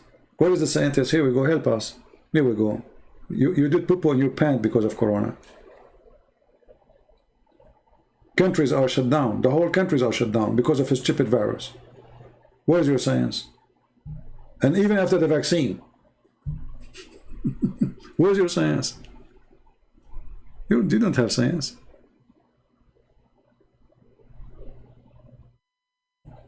Anyway. Science. In the year 2010, I think, suddenly I lost my voice. And I don't know what happened. I could not even talk, So I hate hospital. I hate doctors. I hate laboratories. I hate, but this is what I use for my mission, for all the work I do, I mean, this is how I can bring Muslims out of Islam. So this is not like my arm is hurting me or my foot is hurting me. I need to talk. So I went to the doctor, even though I hate to do so. How the cow, they milk the cow. This is what they did. They start taking money, and everything you do, $200, $300, $50, $70. Take this medicine. Try this medicine. I tried, nothing worked. And then I noticed that when I'm drinking too much coffee, like if I stop drinking coffee little, my voice is getting better. So I decided to stop drinking coffee for 6 months, which is really a mission impossible for me. I love coffee. My voice come wonderfully, fine. So all the problem was too much coffee. Not a single stupid doctor who have a PhD in whatever, potato, tomato, chest, x-ray, blood, pressure. I mean, they did everything so they can charge me as much as they can. And all of it, nobody asked me, did you eat something? What do you drink? Simple question. It was just a coffee. That's it. So I spent all that money because my ignorance and their ignorance. If I know it's the coffee, I will stop drinking coffee.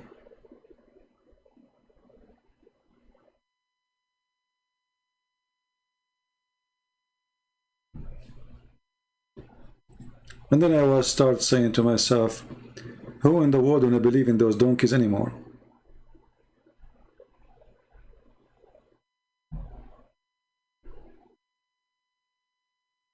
You are looking for a husband?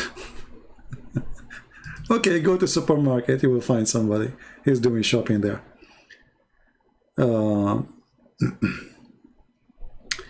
Looking for my translation. Okay. Well, when it's done, we will let you know.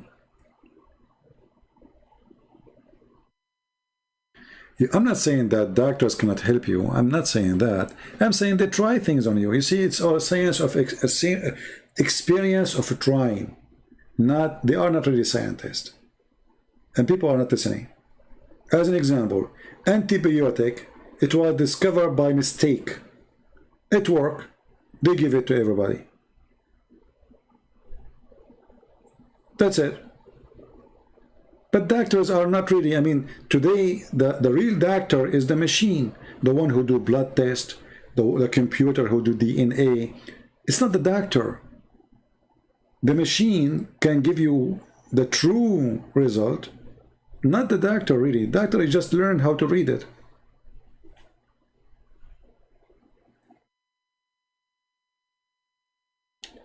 You know what I mean? Anyway, this is my opinion, you know, for you. For me, I don't believe really in doctors. I hate hospitals. And for me, I think, I mean, even if I'm dying, I will not go to a hospital. All of them, they are doing business. Nobody care really for you if you live or die.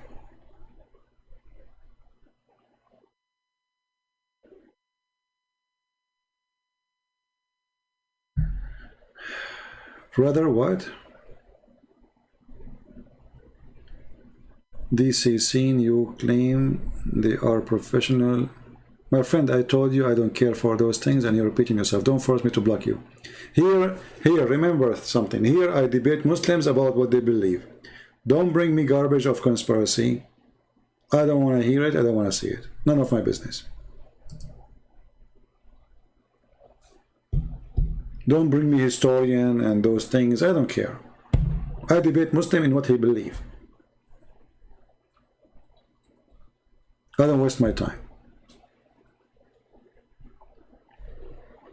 Actually, Muslim, they will wish that I will speak about those things and I will leave Muhammad alone, because now, okay, we're Muslim, that will not affect Muslims. You see, what Islam fear is you hitting the heart of the belief, not where is Mecca located.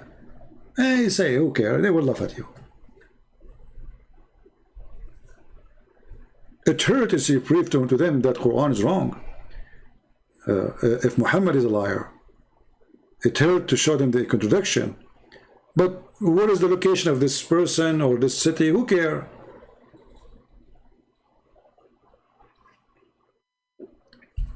It's your conspiracy.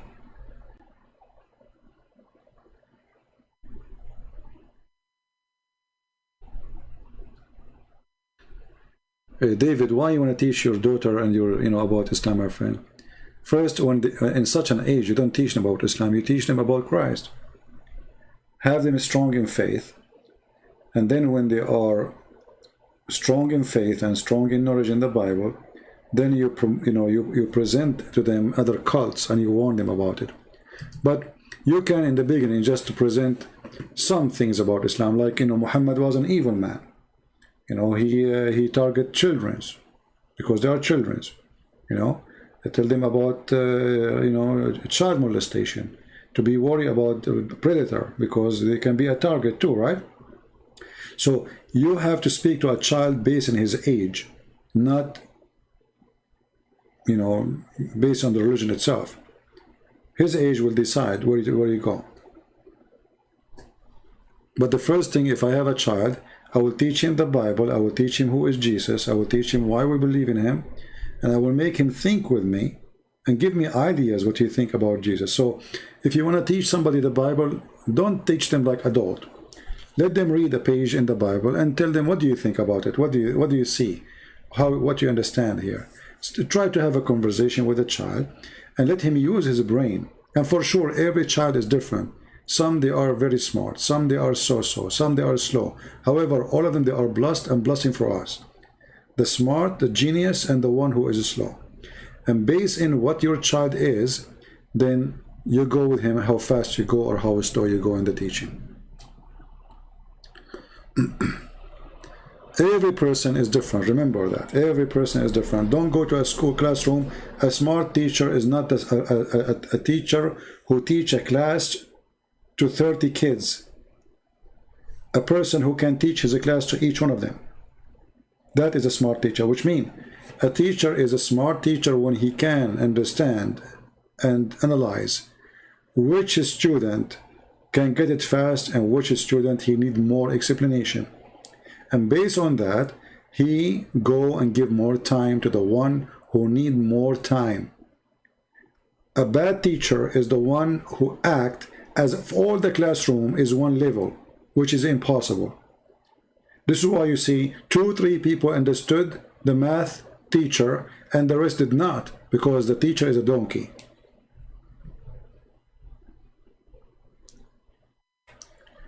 Can you get Abdul busted using the Bible? You can, but why you want to waste your time?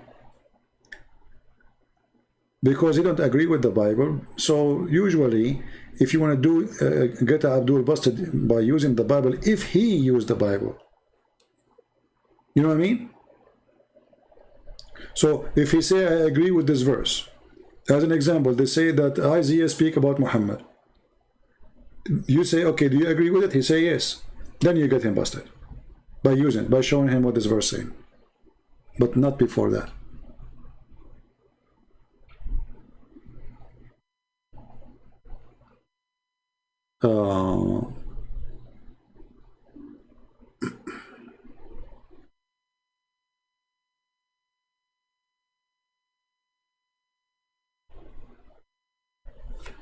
All right. And by the way, you don't have to agree with me. I mean, I'm just telling you what my ideas. And maybe you are smarter, maybe I'm slow. You know, as we said, we agree that all of us, we have different level of understanding, of logic. We have different background. Remember, that will play a big role in things we do. You know, sometimes because of where you are coming from, your thinking is different. So that play a big role in many things. You know, like if a person grow in the desert, he is concerned about water. A person who is growing in, you know, in Vietnam, he's concerned about water flooding, not about less water. You know what I mean? So the concern change based in your background. A person who lives in the desert, he is worried about the sun, about the heat, about the sand, about the dry weather, about no water, how to feed his animals. A person who lives in Vietnam, he's worried about snakes, worried about a flood, worried about too much rain. You know, both of them, they live in the same earth. So each one of them, he have his own, let us say, I don't know what the word to use in English, precaution. I don't know if I'm saying the word correctly, because of his background. So your background always play a huge part of things you do and things you understand.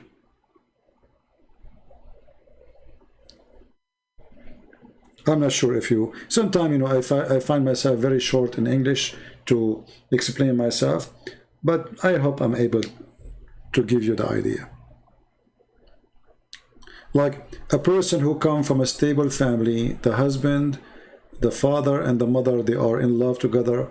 This child will be different to deal with his family from a child who is coming from a broken family because of his background. You know, human being is like a plant, and this plant, if too much sun will burn it.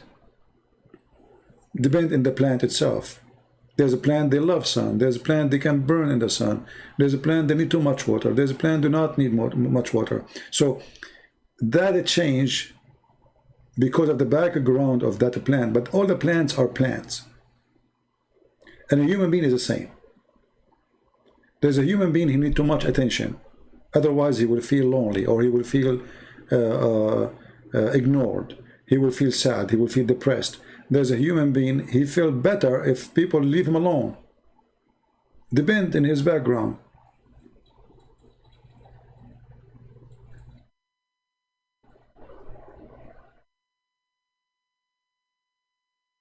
All right, Baba.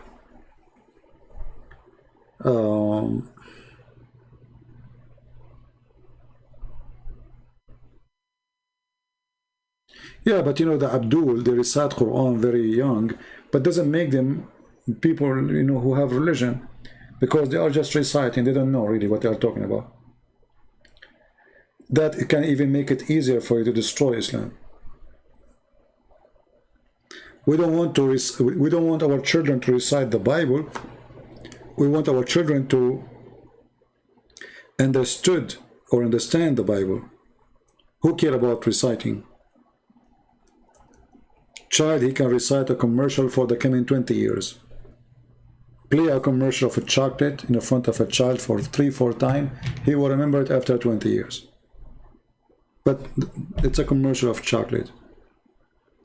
My friend, the quality of live videos. We don't have a topic to go there. Why want to go there? If we have a topic, we will. Anyone have other question before I think we have enough for today?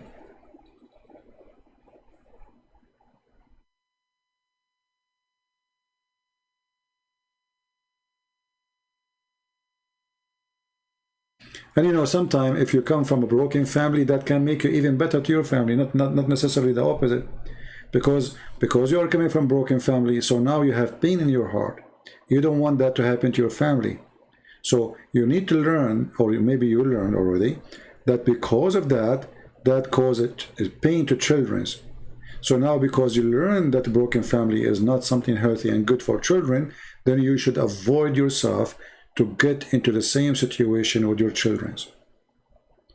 So, you know, sometime bad time can be the best in your life for the future,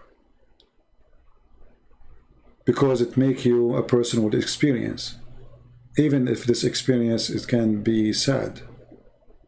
You know, like if I don't go in hunger, I do not know what hunger is.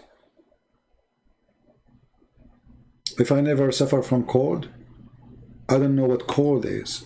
I can give you a speech about it, but as long I never been, let us say, like in a certain year, my air conditioner is broke, I don't have money to fix it. Sorry, my heater broke, I don't have money to fix it.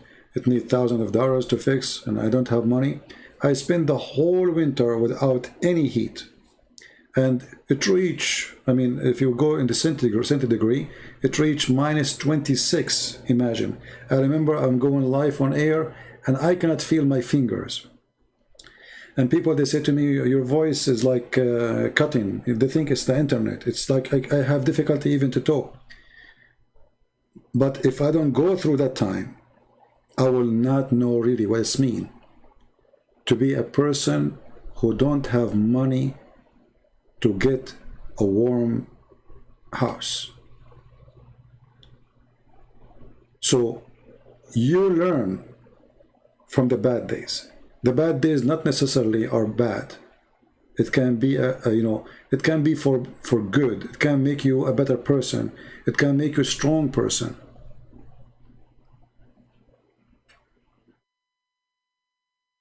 This is why you always, you know, don't think about the bad days are bad days. The bad days are maybe the best of our life, because it makes us a better people. It makes us appreciate more when we are warm. It makes us appreciate more when we have a piece of a bread.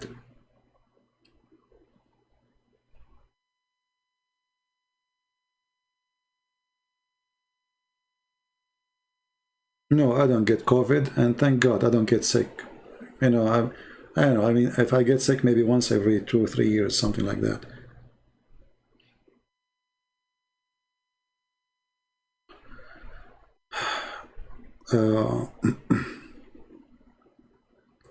So anyway, you know, bad days, they can be the best of your life if you learn how to learn from it.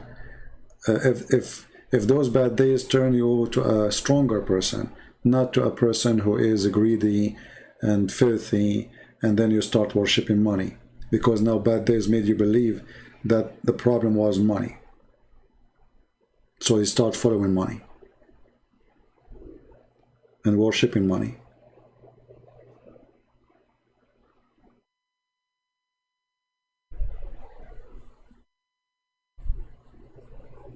Well, I don't have health insurance. I never have one. And even if I have, I don't go to doctors. And thank God, I'm okay, you know. For sure, some time will come and you will get older and older and older, and then your body starts falling apart. You need maintenance, you know the thing, Yeah, that's not a problem. For me, I believe and I hope that the Lord will make me alive as long as I am healthy. The day I'm going to get sick and I need people to serve me or to help me, I hope the Lord will take me to a better place. As long I can serve myself, clean for myself, cook for myself, do whatever, you know, and I do not need the help of others, life is fine for me. But for me, I'm not attached too much to life. I believe life have a purpose, and I'm doing the purpose of this life. Otherwise, I'm not really crazy about it. I don't see any fun in it except the joy of bringing people to see the truth. Otherwise, you know, if you look around you, I mean, do you see the one who is very rich is not happy, and the one is very poor is not happy? I mean, where is the people who they are happy? We don't find them. The only happy is somebody is satisfied with what he have, and those are very few. So if you can be satisfied and you are a person who appreciate what you have, then really you accomplish your life mission. If you are not, then that's it. Your life is a misery. You don't live. You are dead because you are just an unhappy person.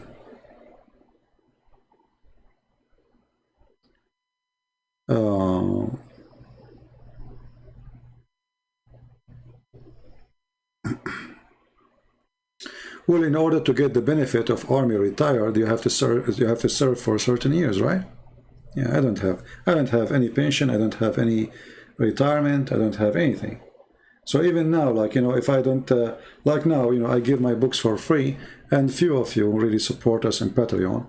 Most of people who they are subscribing there, they are just names, you know, they don't really donate. So I don't have a retirement, I don't have, you know, I mean, fixed income. So there's always risk, you know, to lose. I give my books, most of it for free. I don't have health insurance because simply it's very expensive for me too. Not only I don't like the doctors, it's very costly, you know, it's extremely expensive. So anyway, and you know, and people, they like to come here and they supposedly support us, but the reality, the people who support us are very few, extremely few. And you know, not only this, if somebody give you a donation $1 and you say something, you don't like it, he go and send you email and says, I want my money back, I wish I did not donate for you. Okay, you defend the Catholic. I say, okay, get lost. What I can do? I mean, stupid people, what you can say? So for me, I don't really care for what people think about me, and people support or not. I don't ask people to go and support, but very few, they think about this person, okay, how we can support him, how we can, very few. But the majority, they are here just for fun, and the majority, they are here just to, you know, to give you commands about what to do, what not to do. Like you receive email from a Christian who is supposed to be a good Christian, telling you how to speak to a Muslim. You should not speak like this. You should not talk like that. So they themselves, they will never talk to a Muslim. They never brought a Muslim out of Islam, and they are coming to teach me how to be speaking to Muslims. Yeah, I mean, you find all kinds of people. I mean, crazy people. So what you can do, you know. Like once I received an email saying, by the way, I made a donation so you can answer my email. I said, my friend, I answer you without donation. What donation I have to do with this? If your email is stupid, I will ignore it. If your email is, if it's something important, I will answer you. You donate, you don't donate, it doesn't matter. So I know people, they have their own mentality, but I don't blame them. I mean, there's many people, they post in Patreon, they make it blocked, so only those who donate, they can see it, right? They make like a special videos for those who donate. I don't do that. I will never do that. You know, why I want to do that? My service is for free, for the poor and for the rich, for the one who donate and for the one who don't donate. The one who want to support me is welcome. The one who just like to listen and laugh or whatever, it's your business. For me, I believe that from your, you know, from your fruit, you will be known. And our fruit is not for sale. As simple as that. If I am a person who care really for making money, just to make more money, I will not give her not a single book of mine for free. Why I want to give it for free? You tell me. There's no reason, right? Am I rich? I'm like a billionaire. Do I live in palace? You know. So I give my books for free, and I believe that the Lord will give me better, and He does. And always the Lord, He will provide. He will send good ones who will support and help. But there is some people there, they think maybe he is the same as the rest. If you go to my Patreon page now, you will not see blocked post. Everything is open, which means you donate or you don't donate, you can watch it. I'm here actually on YouTube. I mean, what doing? Patreon is just to inform people I'm going to go live, and those who like to donate, they can help us. It's not, my videos is not for people who they are in Patreon. But people who they are in Patreon, they are people, good people who are trying to support, and they understand that in this world there's nothing for free.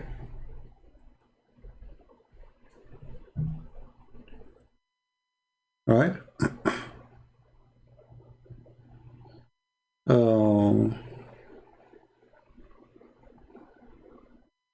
Yeah, it doesn't matter. Wherever you go, they will take a cut. YouTube, they take even way more than Patreon. And Patreon, YouTube don't allow me to collect donation no more, because supposedly I'm speaking against their guideline. Yeah. Arrival of Imam Mahdi and Jesus standing. My friend, the Imam Mahdi, even Muslims themselves, they do not even know who is this Mahdi person. It's a joke.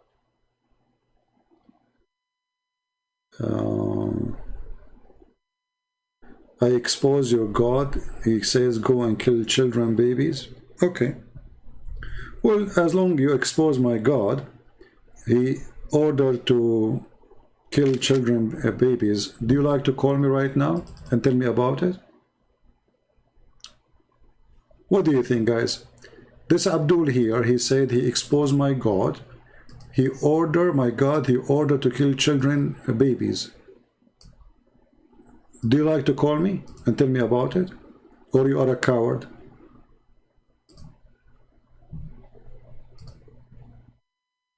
Do you dare to call me and tell me about it, or you are a coward? Just to show you how stupid you are. You're a prophet. When they said to him, we are killing the babies of the infidels, he said, وَهُمْ مِنْهُمْ. So you are a stupid son of Muta. You have a big mouth, you do not know your book. This is your stupid prophet. He approved the killing of the babies. Do you see it, you stupid donkey? Principle of killing women and children. Do you see it? Here we go. They said to him, when we are attacking them, we are killing their babies. He said, and they are from them, which means kill them. So the stupid you have a big mouth and you keep saying things you do not know because you are a donkey like your prophet. Secondly, you idiot, don't you Muslims believe in the flood of Noah? Did your God kill the babies too? Don't you Muslims believe in Sodom and Gomorrah? Did your God kill the babies too? So now you learn how we get them busted without using the Bible. Did you learn? Stupid people, you know. Stupid. As the Chinese, they said, he left as a donkey, never came back as a horse. And this is why they didn't dare to call me. Because why other Christians, they will start defending from the Bible. I don't do that.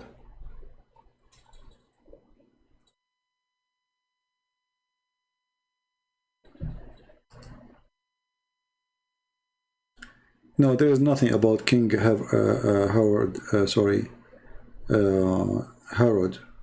in the Quran. No. The Quran is not a, Quran is just a stupid book. It's like it's not even a phone book, because phone book is more organized.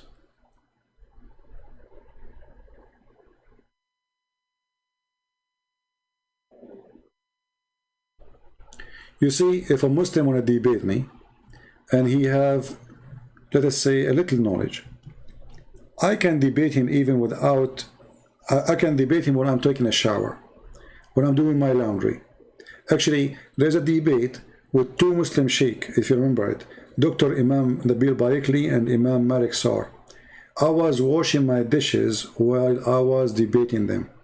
Now, I thought, because I was using wireless at that time, wireless microphone, I thought the microphone will not capture the sound of the water, but it did. Because it's close to my mouth, and I'm washing dishes slowly, like the water is running so slow, So I thought, when people, they thought I'm in the bathroom. So two sheikhs, they were in trouble. And then the guy, he said to them, shall we debate again next week? They said, no, that's it. Go watch it and die laughing. Yeah. Anyway, I think it's time to go, guys. I hope today you have a good time. And yes, we are still live. And how many hours? 4 hours and 14 minutes. There's a Quran verse talk about Muhammad, the children's. Was debating Muslims. He claimed that Muhammad, the child, is Fatima. First of all, Fatima is not the child of Muhammad, and challenge him to show you where he get this from. He will tell you from the hadith. Muhammad in the Quran,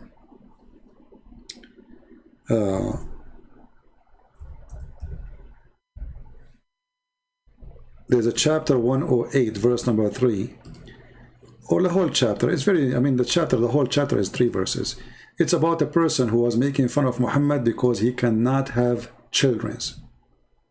So how he cannot have a children in the Quran, he can have children in the hadith.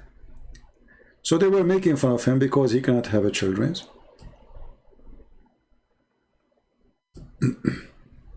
Obviously, he cannot have a children.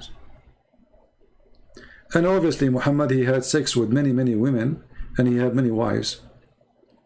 So how come only Khadija, who is 15 years older or maybe more than him, he have a child from her? She is old woman. Those are the children of Khadija from previous marriage. Khadija, she married 3 husbands. The last one was Muhammad. All right? So Fatima is not really his daughter. None of them is his daughter. Muhammad cannot have kids. All right. Anyway, guys, I think we have enough for today. I wish we did not speak about many topics at the end, but what we can do. So for those who want to download the video, maybe just cut it until we stop talking about religion, about Islam and the Bible and etc., refuting those dummies, and the rest maybe it's up to you to keep or to leave it. All right. So I want to say thank you very much, and again, thank you for those who support us, which is very few of you, but still we appreciate all kind of support. Those who download the videos, those who add subtitle, and those who make donation, and those who do translation, which is very important. So I really appreciate you all, and I pray that the Lord will arm you with knowledge, which I'm providing for free. But the best knowledge is to get from the Lord himself. For a person who he thinks he is wise, he is a fool. The wisdom of a human being is always short. The wisdom of a human being is always missing something very important. If you depend on yourself and you think you are wise, this is the beginning of you being deceiving yourself. So education is not to make you believe that you are the best of the best, or to make you think that you are very knowledgeable, but to make you able to recognize the bad fruit from the good fruit. This is the best knowledge a human being he can reach, or he can have. For the Lord, he said, from their fruits you shall know them. And a nation and a people and the church and whoever they are, a family, a husband, a wife, who cannot recognize the good fruit from the bad fruit, they will suffer from big failure in their life. Search for the fruits, my friend. Don't search for names. Don't search for look. Don't search for your own glory, because all will go and the fruit will stay. And people will remember you after you die, or in your lifetime, by your fruits, not by your name. So the one who is an idiot, he will be called an idiot. And the one who is a liar will be called a liar. And the one who was good will be called good. But remember, only God is good. And with this I say, God bless you, and see you soon again. Christ is Lord, and Islam is false. Take care. Bye-bye.